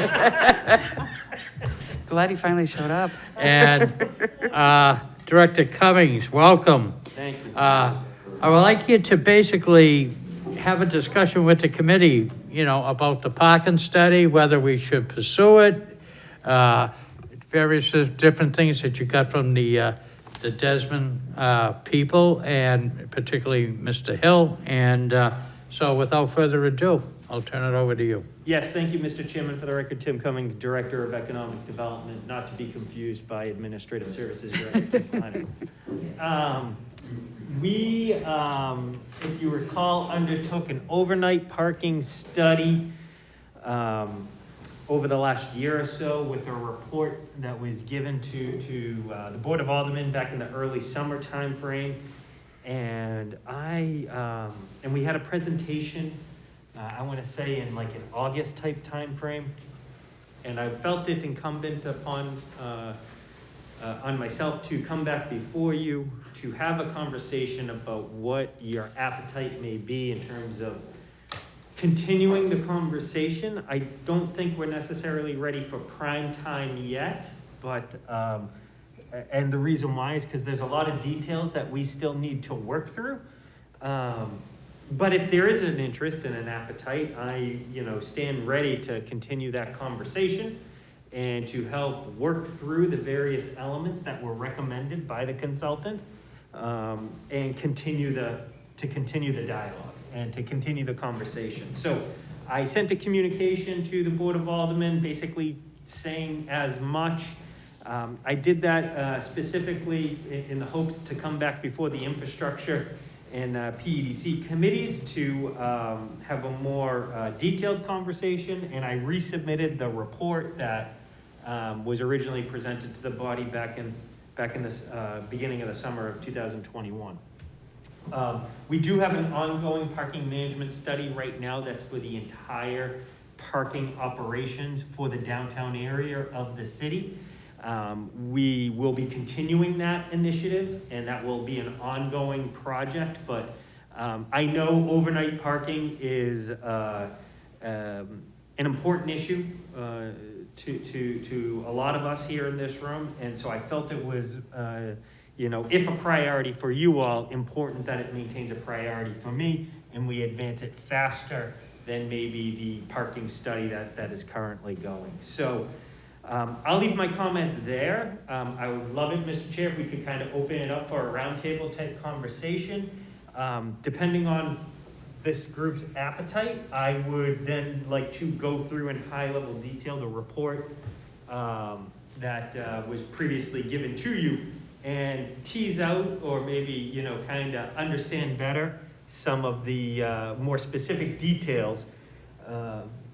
Because if we're going to continue this conversation, my next step would be to develop a term sheet, if you will. And I use that, and that's kind of jargon, but basically what I'd like to do is develop a document that highlights where I think we have consensus, very similar to the exercise that we've gone through with the inclusionary zoning, and bring it back before you for your next meeting, and then have it ready for legislation if there's an ambition to do so. Thank you, Director Cummings. Before we get started, though, I would like to say, particularly our friends, the aldermen from the downtown wards that are, you know, really affected by this in the overnight parking. And the thing is, I want to make sure that, you know, I understand the difficulty that they're having, particularly from the constituents. Nashua hasn't had any overnight parking in its history, and now from what I understand, and now we're addressing it. But the study, one phase of the study is complete. And any comments that you have, I mean, if you could bring up some of your ideas, such as snow removal versus street widths and different things. I don't want to get too deep into the weeds. You know, I don't think there's the need right here. But something that the aldermen, particularly that are affected by the overnight parking in particular, can have with their constituents to understand this is an extremely complicated issue that needs to be passed out, you know, properly. Because in a way, I'll use the phrase, but if the cat gets out of the bag to try to get it back, we did find out one street in particular that was allowed, its width wasn't adequate. And I don't know what we're gonna do about that, but we'll cross that particular bridge when we look at it. And this is why we are slowly and methodically looking at this and going through it to get it done right. And I firmly believe, even if we do it to the best of our abilities, we'll still have some pieces of the puzzle that'll need to be added. So, you know, the thing is, I appreciate what the downtown aldermen are going through, and I'm sure you do, Director Cummings. But the thing is, it's not ready for prime time yet, you know. So, any comments? Yeah, so I think if I could just kind of jump right into it, the first question I have is should we allow overnight on-street parking throughout the entire city through a permit system as suggested by the report itself? And if the answer is yes, then that would be all 9 wards. If the answer is no, then my thought process and recommendation would be we would pursue this for just wards 3, 4, 6, and 7.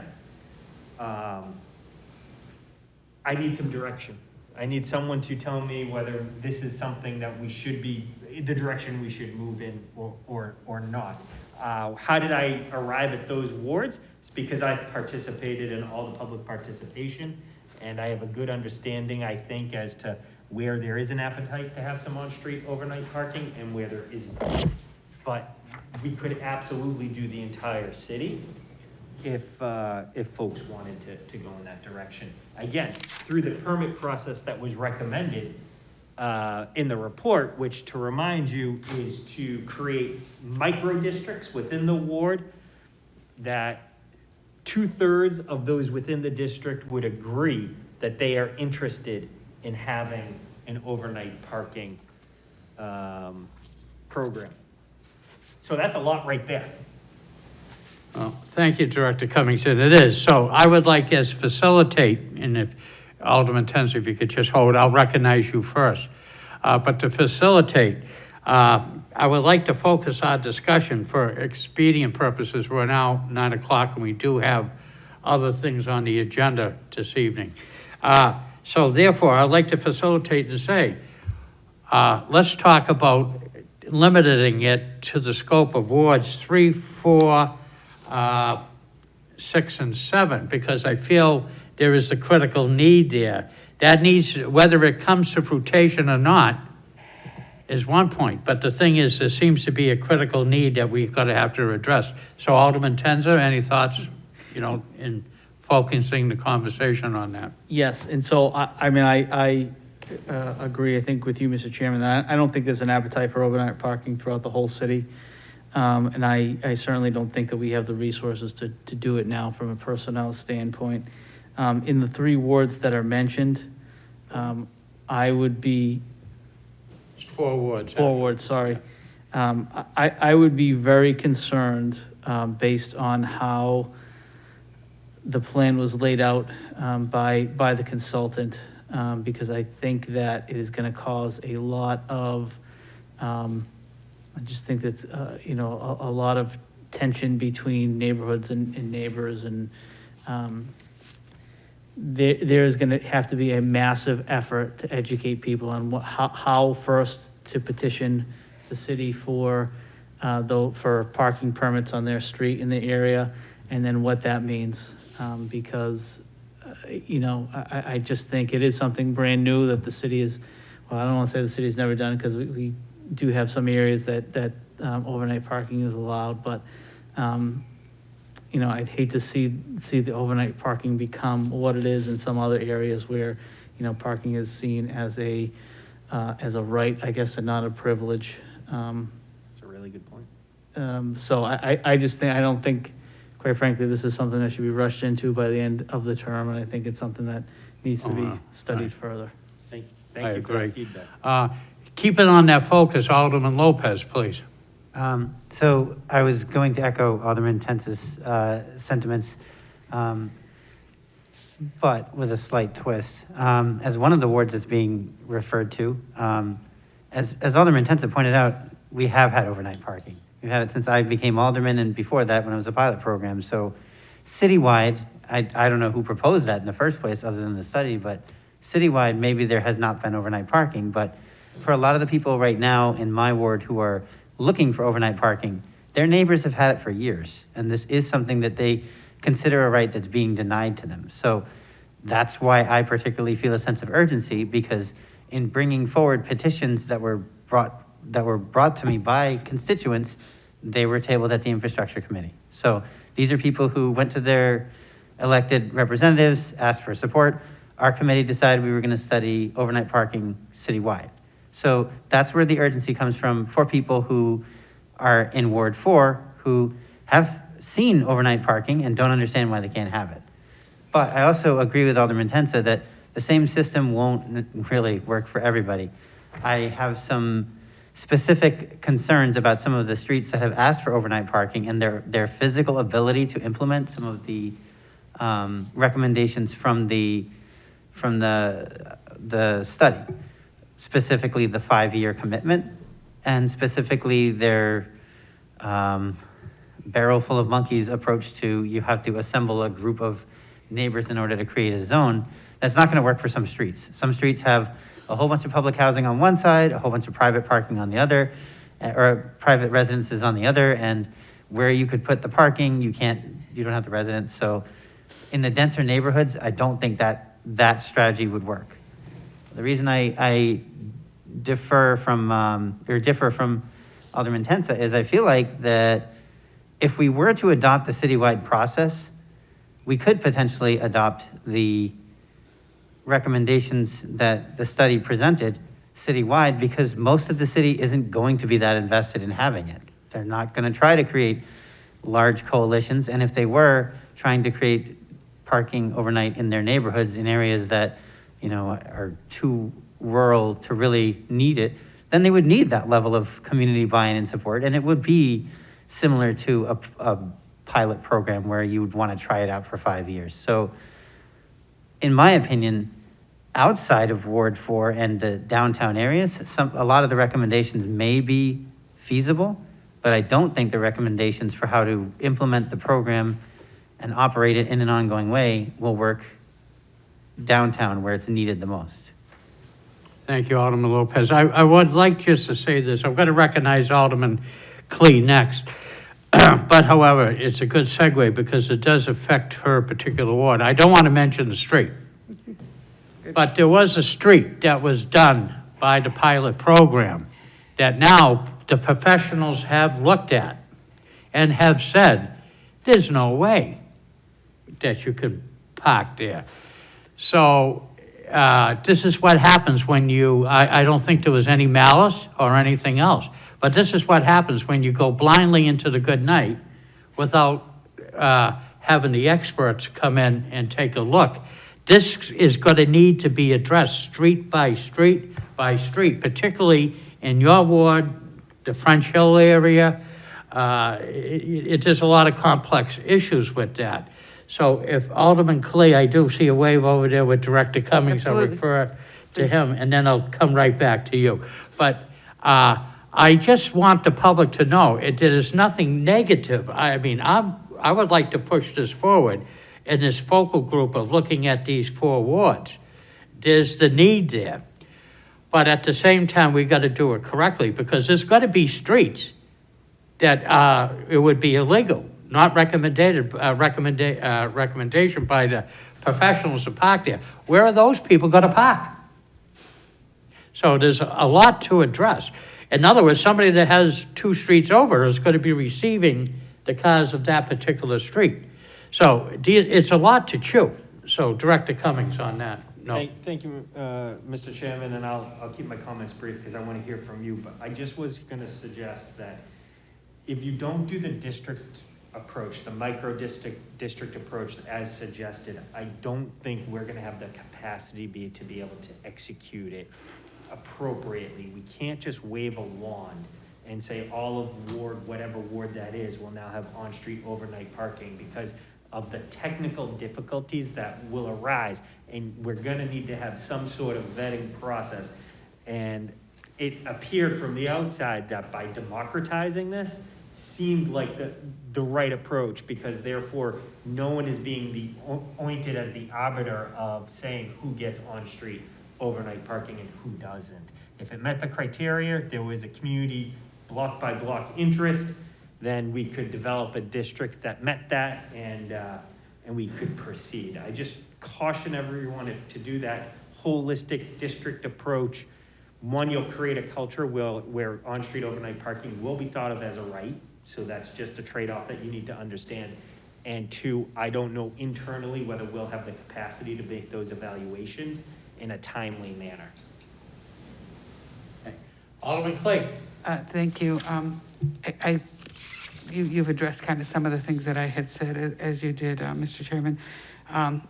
My concern is I agree with the micro-districting simply because I know I'm going to have streets that they need the parking because they have no driveways and they've been renting them out.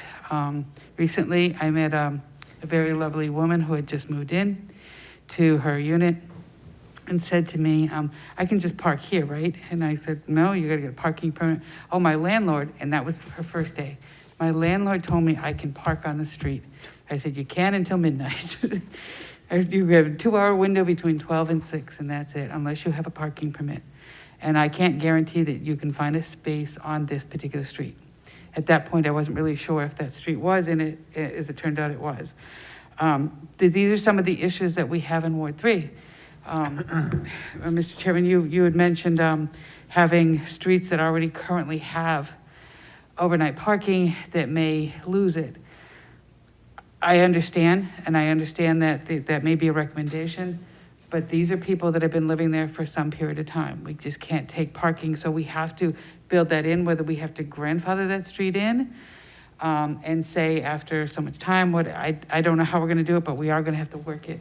And my big question, and I think you already answered this, Director Cummings, is staffing. It's going to take a lot of work, and yes. I like micro-districting for a number of reasons. One problem that I have in my district. For instance, in the very clogged up Toll Street area, there are people who have overnight parking, and time after time, they come home and there's no parking available on that street or the next street and whatever, simply because a friend has come over and they have overnight parking somewhere else. And this, in that particular area, happens all the time. So I would like to see micro-districting, and I'd like to see them have to have a permit for that district only, and not just make it citywide wherever there's overnight parking. It's extremely important when a citizen comes home because they've been working a late shift and it's 2, 3 o'clock in the morning and they have no place to park. It's very disheartening. Or a mother with a baby carriage. I have a lot of that. They don't want to have to walk around 2, 3 blocks. So even when we were talking and discussing these little micro districts, we were trying to keep in mind the furthest point to the furthest point. Are you willing to walk like that? I agree with what Alderman Lopez had said about the 5-year issue. A lot of times renters are there for 1, 2, 3 years, and some are renting houses, some are renting units within houses. To say that they have it for 5 years and now they've moved out, how do you do it? Do you do it to the person who takes their unit? Do you offer it up to somebody else who might want it? I have a street, and I was talking to Ms. Stansfield, and I think this is a street that will be killed. I have 10 people who want an application for that street, and there's only 6 or 7 parking spaces. So this is what we're gonna see more in the French Hill area. Now, my ward is very different than Alderman Lopez's ward, in that I have the French Hill, which is much like the downtown area, very, very dense, and then you get further out towards Rancart, Pennachuck, Lamplighter, all of those particular areas where there's dead-end streets, and they just want to be able to park at the end of their street because they want to. So they're going to have a different, unique ask, and probably will get more yeses than those in the French Hill that need it. And it's not just French Hill, it's even off of Amherst Street that we have those issues, and you and I have talked about that, Director Cummings. And that's why I'm glad that they're going to be looking at all those 1-hour, 2-hour parking type of things in those particular areas. But I do think we need to have the micro-districting. I don't like the 5-year kind of moratorium. And if we do lose some streets, we have to think about grandfathering in and what are the alternatives for these people. And we also have to talk to landlords. I'm sorry to keep going on, but these landlords that are saying, yes, we have parking, on-street parking. These people rent, sign leases, and there's no on-street parking, and then I get a phone call. Why did I get a ticket? Or Ms. Stansfield gets a phone call, why did I get a ticket? We have to address it on the landlord level too, and not just on the renter. Thank you. And Alderman Clee, thank you. That's why I'm moving slow. I don't know about grandfathering. How can one street be legal and illegal in the other? I'm not going in the weeds. I appreciate if you don't go in the weeds. You're going to be in the weeds anyways discussing this issue very shortly when it comes up. Right now, I like to facilitate and focus. Do we want to have the test group of 3, wards 3, 4, 6, and 7? On that subject, Alderman Lopez. I would just say that we have arbitrated this in the past. That has been a role of the Infrastructure or Land and Buildings Committee. And about 4 years ago, maybe 5, I don't think you were the chair at the time, Alderman O'Brien, but we had gone over the pilot study results, and we had talked about next steps, and we talked about microzones particularly as well. But in the context of, let's make sure people are able to park near their house, not in the context of zones don't exist unless they can get their neighbors to agree that they will exist. So we've used those terms differently in the past, but for all of the presentations of the addendums to the pilot study, the initial group of streets that were approved that I was present for, the first criteria for even having eligibility to physically park on the street was supposed to be DPW, fire, and police checked the street out and approved it. Now, I know of at least one street in Ward 4, I don't know about Ward 3, but I know in Ward 4, there was a street that we discovered, and I know you were on the board, wasn't actually wide enough for the overnight parking that was on it. But that street wasn't really impossible to resolve because, first of all, when you talk to the residents, and I did, they didn't want overnight parking. One of their complaints was that there was a person with an RV who was parking there, didn't have a permit, but because they didn't know what the process was, they thought he was supposed to be there. But ultimately, that street doesn't have overnight parking in practice now. You can go there tonight and there's nobody there because when we repaved the street, nobody put the signs up.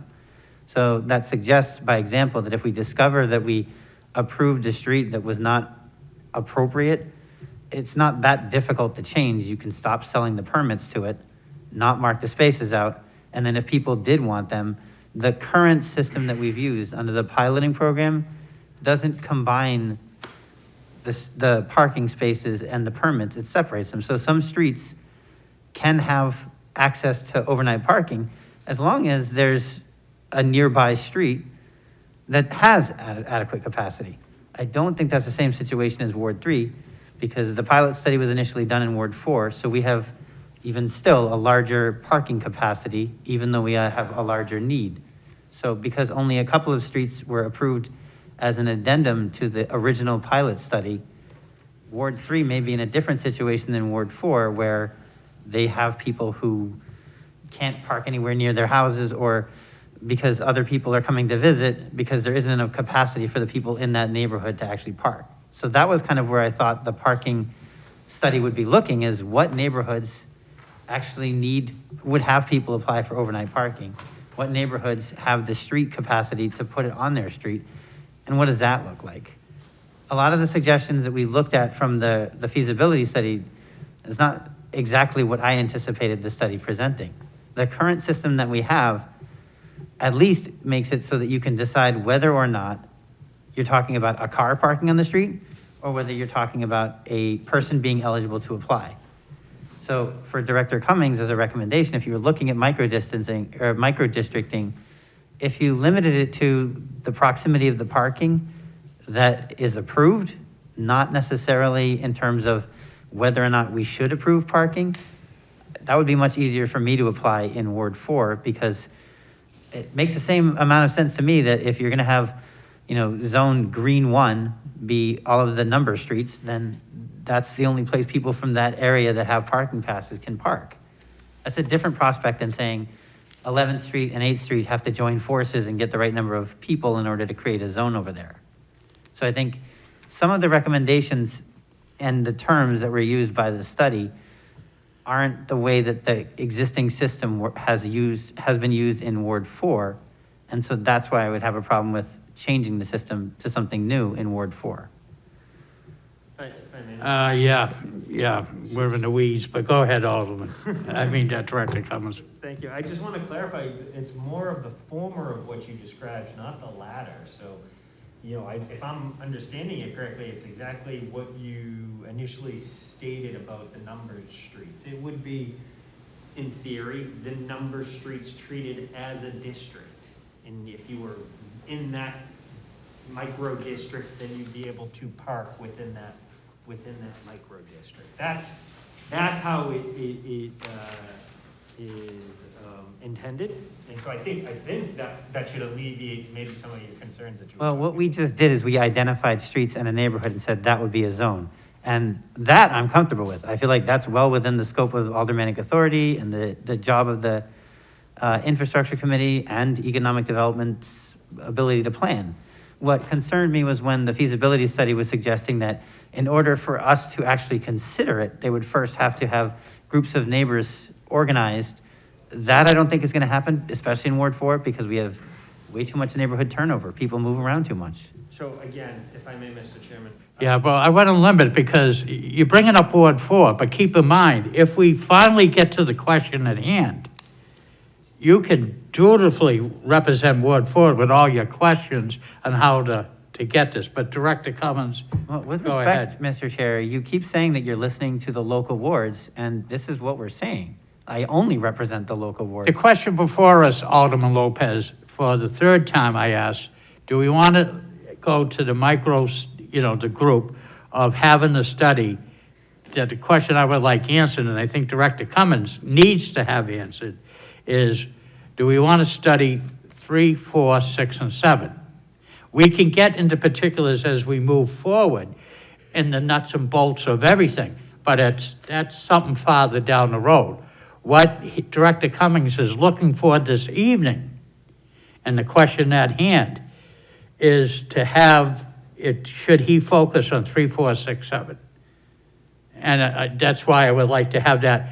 If you want to spin it off to something else, we can, but I would like to have this question answered to give Director Cummings a compass point to head to. And I would like to answer that as well, but my concern is what I'm outlining is that what is being asked is not the same question that we were originally asked.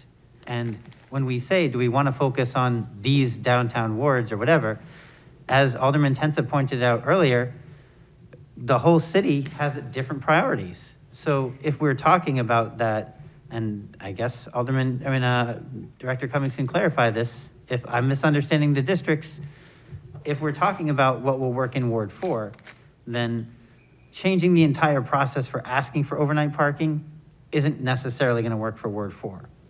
Well, I will remind Alderman Lopez, anything that happened in the past is the past. The good citizens of Nashua have paid Desmond Corporation to come up with this particular study. And I think the taxpayers in Nashua would weigh heavily to what Mr. Desmond Associates has to say with this, because that's what they're studying. What we may have done in the past may not be correct, as we're finding out with one particular street. To hedge that off, this is why we're holding that. So Director Cummings, please. Yeah, thank you, Mr. Chairman. Alderman Lopez, I think maybe, and I could be wrong here, I think you're thinking that this is gonna be a very black and white type process. And also, again, I just wanna make sure you understand, I believe the visioning of the micro districts would be iterative, and it would be based upon consultation with the planning department, with economic development, with the fire department, with the member of the ward alderman, and so you develop this micro district, and I do recommend that you have this, democratization of the decision making. That way, the decision is not solely put on any individual, but the grassroots residents come together and say, by an overwhelming margin, yes, we do want this. And if there turns out to be an area in that district that isn't interested in it, maybe you carve that out, and you might learn through the process that there's another area that is interested, and you pick that area up, and you can still move the project forward, and it will, I think, ultimately help a ward alderman represent their ward in a way that is beneficial to everyone, because it's trying to protect and safeguard against creating neighborhood issues. And that's all I really want to try to do. Alderman Jettie. Thank you, Mr. Chairman. So I know you want an answer to, limit it to 3, 4, 6, 7. Right, I don't want the weeds. I got enough weeds in my lawn. To give you an answer you keep asking for, I say no. Okay. Don't limit it to 3, 4, 6, 7. I think there are areas all over the city. I know in Ward 5, there are areas where, people don't want any change. They don't want overnight parking, but there are some limited areas where, for example, there's some people in the ward who have asked me constantly, they live on a dead-end street. And there's dead-end streets in Ward 3 that Alderman Klee referred to. And, there are some all over the city. A dead-end street, on this particular street, there are 2 houses. And both houses want to be able to park overnight. And, they're willing to abide by, snow removal restrictions, trash removal restrictions, emergency vehicles, all that other stuff. But they would like the opportunity to petition for their little street to allow for overnight parking. So I don't think we can say that, only certain wards are going to be eligible. There are parts of Ward 3 or Ward 4 that, the overnight parking would not be appropriate for. I think we've got to look at it street by street on a citywide basis. I thank you for that, but Alderman Jettie, let me present this to you. The critical need seems to be the downtown, what we're talking about, 3, 4, 6, and 7. Not as acute in your ward, or Ward 9 that I come from. I'm not against what you portray, but this comes at a cost too. And the dynamic of the investigation is a lot different in 3, 4, 6, 7 than it will be in Ward 5. You know, where the streets are pretty wide, you know, you could have on-street parking, probably won't even need the study because they meet the width. Once we establish what is the criteria for the streets, fire department access, snow banks that are gonna encumber, there's a lot to think about. And we may find that that problem doesn't exist in 9, 5, 8, you know, but it only exists downtown, you know. So this is something to look at in the tear it through, but good point. Anybody else? No, okay. So, yes, Alderman Cleave. Thank you so much. I'm not on this either one of these committees, but I do kind of agree with what Alderman Jettie said. First off, I think the priorities are 3, 4, 6, and 7. So let me start it that way. But at the same time, I also do agree. I have heard from other aldermen who've said very similar that there's a dead-end street, or they live in a cul-de-sac, or, you know, they live on a, and they would love to have overnight parking for whatever reasons, too many family members or whatever it is. So to exclude them, I think is not a good thing. I think we're sending a bad message, considering the entire city did pay for this, this study. So to ignore them would be, I think would be wrong. I do think priority has got to go to 3, 4, 6, and 7 because of the density of those areas. So, and I can see that Director Cummings has a comment, so I'll stop. I have a question. You go ahead, Director Cummings. Thank you. So I just want to clarify. I understand including more than the 3, 4, 6, and 7. I want to make sure that it would be appropriate to do the micro districts in these other wards. So in using Alderman Jettie's example of Ward 5, and he said a street, that street could be a district, but I want to make sure I'm on the same page as him, or I'm understanding his position, which is, you know, a micro district would be acceptable within Ward 5. I believe so. Yeah, Okay. if a dead-end street where the neighbors agree constitutes a micro-district, Right. yes. Okay, thank you. Okay, we seem to have two proposals. If any, without objections, we could go by show of hands here, if there's no complaints by committee members.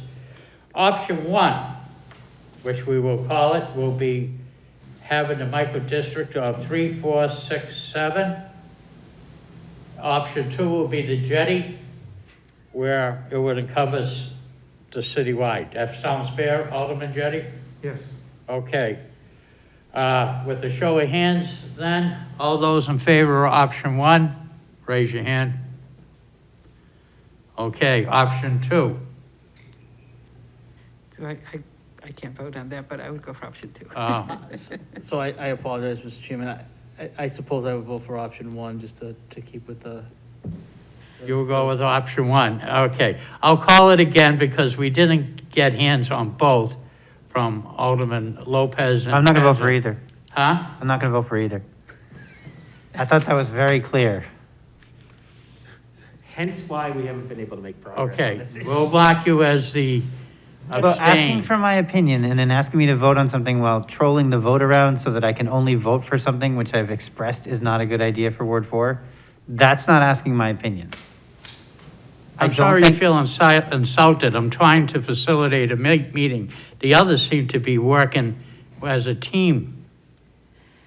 You can feel the way you want to feel, Alderman. You can address it as my feelings all you want, but I think ultimately what you've mostly done is express your opinions. Alderman, and frame I the appreciate your conversation. advocacy. I'm trying to help you out. I'm trying to help out the good people of Ward 4 and pushing this forward. It's a need. Making So it let's harder for work the people in process, Ward please. 4 to get overnight parking Thank you. is not helping them. The chair will declare. Thank you. If you want to abstain, please abstain. That's your prerogative. If I may, Mr. Chair? Yes. So what I'm hearing that it sounds like there's consensus on is definitely for wards 3, 4, 6, and 7. Without moving further, I agree with you.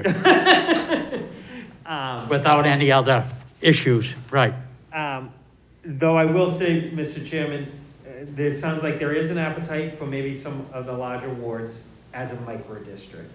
So I think we probably brought the conversation as far as we can tonight on that Right. point. So maybe we should just kind of put a pin on that.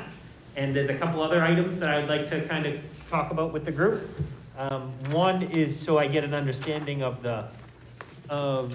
and this doesn't need to be in the weeds by any stretch, but just to make sure I get an understanding.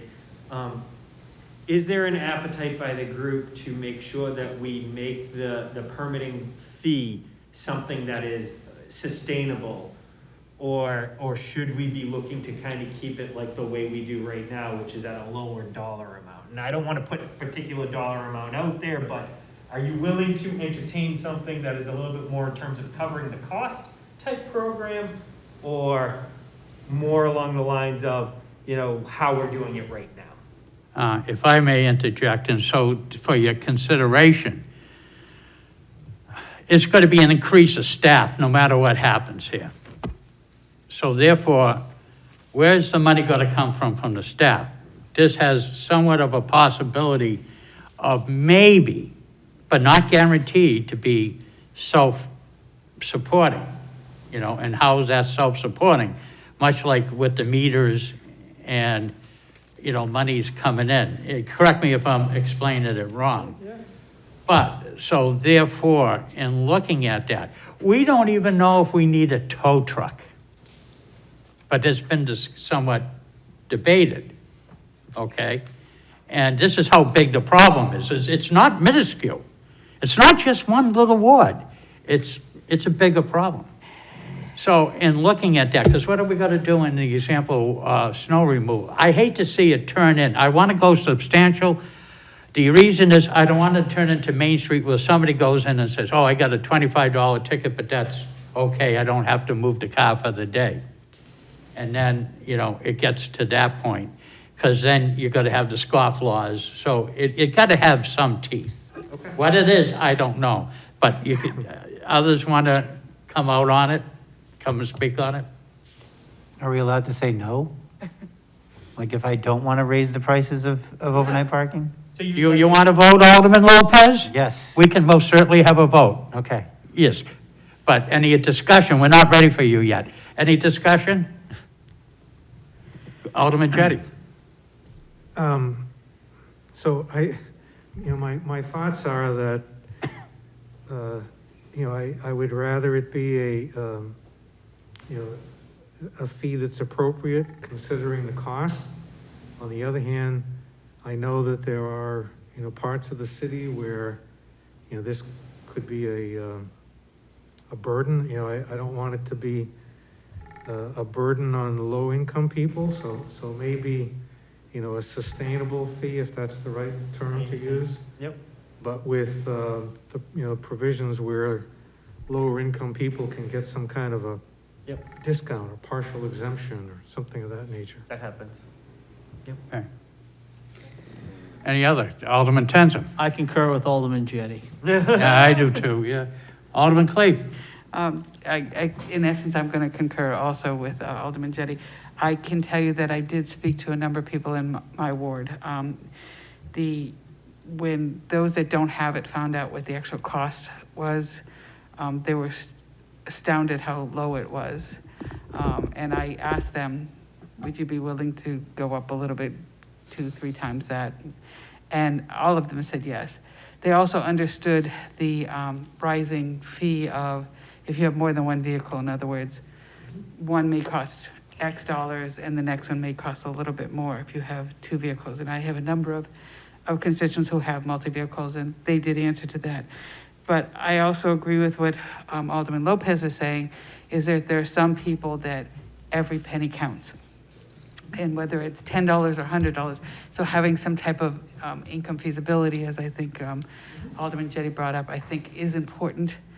But I'm going to be honest with you, I think the majority of these requests are going to be in these areas. So are we at that point now kind of saying it's not going to be sustainable because we need to do that? So I think we need to come up with a reasonable fee that's not going to break anybody's bank. And then if we want to add a feasibility study to it, because we can't say Ward 5, you're going to have to pay this much, and downtown you pay this much, unless we have some kind of income feasibility type of thing. So I think when you're having your discussion, that needs to come into play. And I know even in my ward, there's certain areas that could afford to pay a much higher fee. And then there's some that, and actually there's some in my ward that you may think they could pay a higher fee, but they're only on Social Security, and we don't know what's happening in somebody's home. So I don't want to make a judgment based on where they live. Alderman Lopez, did you have your hand up? No. Okay, Alderman I thought Tenth. you said I should just wait until the vote. Just stand by, thank you. So just one thought I had as we're talking about this. I don't know if it makes sense or if we can do it so that landlords who own the buildings are required to provide parking passes and pay the fees, so it's not passed on to tenants. That might be a,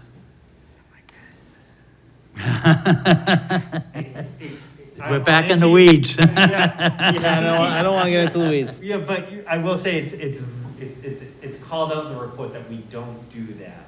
And, because you really want it to be a tenant-driven process. And ultimately, what the landlord will do is bundle it into the rent cost. Right. So just be careful about that if you go in that direction. And then there's also too, a lot of people have multiple vehicles to the household. So the cost of the first sticker may escalate, depends what the flavor of the board is. Am I correct, Director Cummings, for the second one? I mean, these are all the things that need to be, Yeah. So, Mr. worked Chair, out. So, Mr. Chair, what I'm hearing is there is consensus, when it sounds like, and I could be wrong, please correct me, but that sounds like there's consensus to take more of a sustainable cost covering type of approach or methodology, but understandable, we need to be sensitive and have some sort of income-based decision-making model, which, understands that there may be a graduated type of fee based on income or something to that elk. And I think that's what I'm hearing, and so we can move in that direction. You may need Alderman Lopez. Do you want to, for a vote, or are you in agreement? No, I'm opposed to raising the fees, and I'm opposed to making additional barriers to people trying to get parking. I've definitely been clear on that. But I would point out that Alderman Clemmons and I had discussed last year, I think, the possibility of adding an addendum to his tenant bill of rights, which is supposed to be read by every landlord when they're signing a lease in the city. And that addendum could include an identification of how many parking spaces are available owned by the landlord. And if there are none, then they need to document that they told the tenant that there aren't parking spaces available. I think I have an understanding of the room, and you've given me some great input and some wonderful direction. I think I've probably taken the conversation tonight as far as I can. I'd love to come back, continue this conversation, and as I said, really work through some of these details so we can get something in front of you that you'll like to see. So, thank you, Mr. No, Director Cummings, thank you. I think maybe there might have been some misunderstanding, but however, we weren't getting into diving deep in the deep end of the study. It was giving you direction this evening, as you seem to have gotten, and that works out. And it's part of the piecemeal process that as we move forward, don't let the public think that we're not. We are. I think Director Cummings, you agree, we meet quite a lot on this particular subject. So we're moving forward, folks, so give us some time. Director Cummings, thank you so much for being here. Yes, thank you, Mr. Chairman. Before I leave, and I'm happy to stay if you want to, if you need me to answer any questions. You might as well be miserable with the rest of us if you wish. But I also, if I could take the liberty, Mr. Chairman, ask that you consider convening this group again in the near future, because I do have designs in hand. They came in to me yesterday for the riverfront, for the downtown riverfront project, and I'd like to get that before this group so we can have a conversation about it sooner rather than later. So I wanted to just ask this body if we could get a meeting for some time, you know, ideally the week of November 1st. I know the 2nd is election day, but typically you meet on, you know, I think Wednesday nights. So that's a finance committee meeting. Maybe we could meet beforehand if I could. Something I wanted to suggest to you all to think about, because I do want to keep the momentum going on. How many days away? Are we gonna meet the criteria? Oh, yeah, you would, if you Okay, we wanted to got, do it. you know, the posting and everything? Yep. Okay. Any thoughts, committee members? Bucket, Okay, Dan, I'll talk to Donna then. Great, thank you. right, okay. And it would be a presentation on the preliminary design of the downtown riverfront. Okay. All right, again, thank you. I'll just go into the audience if you have any questions. Thank you, Mr. Chair. Yeah. All right, there being no objection, I will accept the communications that were discussed this evening, and they will be placed on file. New business resolutions, Alderman Tenza. New business resolution R21-179, authorizing the mayor to enter into a federal aid program project agreement with the state of New Hampshire for the purpose of installing rectangular rapid flashing beacons and to accept $452,000 for the project. Mr. Chairman, I'd like to make a motion to recommend final passage. Hey, everybody familiar? Any questions? Yes, Alderman Lopez. Where are the flashing beacons going? Pardon? Where are the flashing beacons going? I don't know exactly where they're going, but what's presented on the resolution is that we are applying for a $452,000 grant from the federal government. This will, that will be basically 80% will be paid by the federal government. The city will be required to match a matching of 20% in the amount of $113,300. I think the intention of this, it does not say in the resolution, but I imagine it's going to go on some of the crosswalks, similar to the rectangular ones that we have. Mr. Hudson is online. What's that, Alderman Clay? Mr. Hudson is online if. Oh, Mr. Hudson, are you online? I am online, yes. Yes, well, I didn't know you were there, so, Mr. Hudson, can you state your name and identify yourself, and please speak on the issue? Oh, thank you. So, Dan Hudson, city engineer. Along with me tonight is engineer Mark Saunders. He's been instrumental in putting this grant application together, and will be administering the project for the city. So I would yield the floor to him if you're willing to describe what this project is. Great. Thank you, Engineer Hudson. Hello, my name is Mark Saunders, Senior Staff Engineer, DPW Engineering. Thank you for having me here tonight. I'm going to give a brief overview of what the federal aid project agreement on the agenda is. The project that that resolution 21-179 is referring to is a pedestrian safety project. The city applied for this federal grant as a part of the Everyday Counts initiative under the Safe Transportation for Every Pedestrian or STEP program. The project focuses on pedestrian safety in Nashville's downtown area uncontrolled crossings. An uncontrolled crossing is where a sidewalk or designated walkway intersects a roadway at a location with no traffic control. Some of the roadways with uncontrolled crossings proposed for enhancements include West Holland Street, Canal Street, Main Street, Factory Street, and Kinsley Street. The project will deploy proven technologies at these uncontrolled crossings with the focus on utilizing rectangular rapid flashing beacons. Rapid flashing beacons are pedestrian actuated signals that alert drivers to that someone is waiting to cross. Since 2006, there have been 86 pedestrian-related crashes, 18 bicycle-related crashes, resulting in 73 injuries and 2 fatalities along the roadways proposed for improvements through this grant. The grant is funded with an 80-20 match, with 80% being the federal share and 20% being the city match. The total budget for the project is $565,000, with 80% or $452,000 being the federal share. The required matching funds of $113,000 will be funded through a fiscal year 2022 escrow account. I'll be happy to take any questions and answer them to the best of my ability at this time. Okay, thank you. Any questions? Alderman Lopez. Yeah, so basically, we have ideas of the regions and we're applying for the grant to get the equipment, but the exact placement, we have to get the equipment first to figure that out. So a part of the grant, there's 20 uncontrolled crossings that we highlighted as areas of needs. Like I said, it takes place Main Street, Factory Street, Kinsley Street, West Hall Street, along those corridors. It goes as far as Canal Street is the northern point, and to the west on West Hollis, it's around Ash Street, and that's kind of the general area where this is focusing on. Okay, just because I know there are some midpoint crossings already, and I know there was a flashing like roadway thing that was supposed to be up by peddlers and it didn't exactly work out, but I just wanted to make sure that I was clear that we're creating new crossings or we're enhancing ones that already exist. We are enhancing ones that already exist. Okay, that makes sense.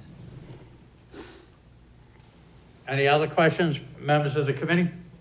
Anybody else on Alderman Jettie, go ahead. Yeah, I would just like to say that, I think the areas you've indicated and the statistics that you've presented to back that up, there's no question that those are needed. I would encourage you to apply for a grant to do the same thing in Ward 5. But I'm in support of this. Thank you. Wow, okay.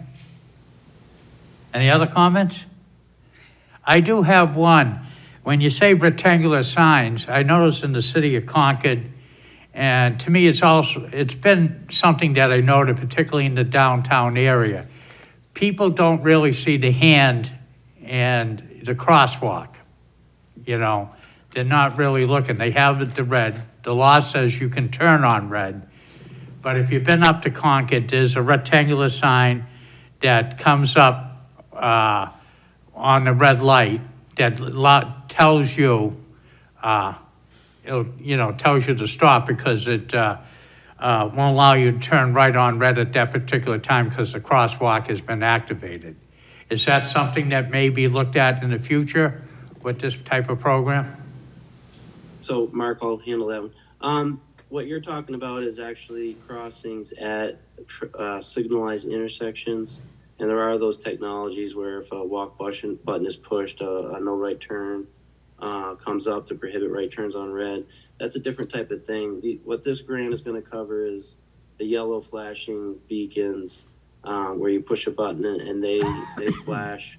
And that's really to enhance the visibility of pedestrians at those crossings so that people who might not otherwise have seen them or yielded to them will then yield. So these will be at locations where there aren't existing traffic signals. It's just a crosswalk. But that crosswalk will be enhanced and safety will be enhanced by adding these flashing lights at those locations. Okay. Well, hopefully maybe in the future we could take a peek at that type of concept. I think it might be after study well adapted to the enhancing the downtown experience. So thank you, Mr. Hudson. Any other questions? Alderman Clay. Thank you, Mr. Chair. Mr. Hudson, the ones here that are proposed, I'm all for it. I think more the better. Are they similar to the ones that are on like Concord Street over by the crosswalk where the children cross to go to Mount Pleasant? There's one of those that they push the button and the light flashes, as well as down towards Hills Ferry on Concord Street as well. Is it similar to what those are? Is that what you're looking at? Yeah, correct. It's similar to the ones that do exist on Main Street. We recently put some up on Main Street. There's the one near Peddler's Daughter. I think the issue that Alderman Lopez was speaking to is we had some in the ground flashing lights, which were problematic, as well as we tried some automated detection of pedestrians, and that was kind of problematic too. But we've had good luck with these. Where just as you said, people push a button, then the lights blink for a period of time, so people can cross, and it's just a warning measure. We are looking and adding these at various locations throughout the city, but this grant here kind of targets the downtown area. Thank you. All right, we got a motion of final passage. Without objection, I'll call the roll. Alderman Tenson. Mr. Chairman, I don't believe we need a roll call since we're all here in the chamber. Oh, bingo. All those in favor signify by saying aye. Aye. Opposed? Motion passes. Is Alderman Clemens not on it? Next, new business ordinances. Mr. Chairman, new business ordinances 021-072, authorizing free holiday parking and meters in Zone 3, which includes the Elm Street and High Street parking garages from December 6, 2021 through January 1st, 2022. I'd like to make a motion for final passage of 021-072.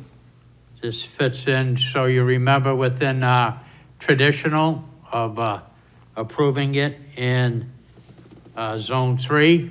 I did notice today that Demoulas is now selling eggnog, so Christmas is nigh, so here we go, Alderman Lopez. I have a tradition of arguing for extra days so that it won't end like on a weekday, but it is in fact going to be on a weekend, so I'm not going to do that this year. Okay. Merry Christmas. All right, Alderman Jettie. Yes, Chairman Claus, Notice the beard for the grandkids, yes. It's close with an E. I know we've done this traditionally, and I'm not going to oppose it, but I'm just wondering if, since Director Cummings is here, whether we have any information, any statistical backup to show that that this does in fact encourage people to come and shop downtown. There's been some criticism that all it does is allow, it's a gift to the people who work downtown, who just, park for free. Do we have any information that would say that it does in fact encourage people to come and shop downtown? Director Cummings, if you so wish. Thank you, Mr. Chairman. Tim Cummings, Director of Economic Development. I don't have anything with me in hand this evening to speak to that. I can only tell you anecdotally. That's fine. Okay, so anecdotally, I can tell you when I'm talking to the merchants and Great American Downtown, they have in the past expressed positively that it has helped Main Street and the downtown. I think your question is a great one, and one that next year, when this legislation comes up, because it will come up, I'll have data that maybe a survey to the community, to the downtown community, where they can speak to how their sales may have changed. But all I can say this evening is anecdotally, yes, that I hear from the proprietors that it does help them. Okay, thank you. Yeah, and thank you for that, because similar to the parking issue, changing something midstream at this particular point in the game, we could look at it in a timely manner next year. I think last year, this came to us almost pretty late, and we were able to get it through. So maybe next year would be the target year to, peruse it a little bit better.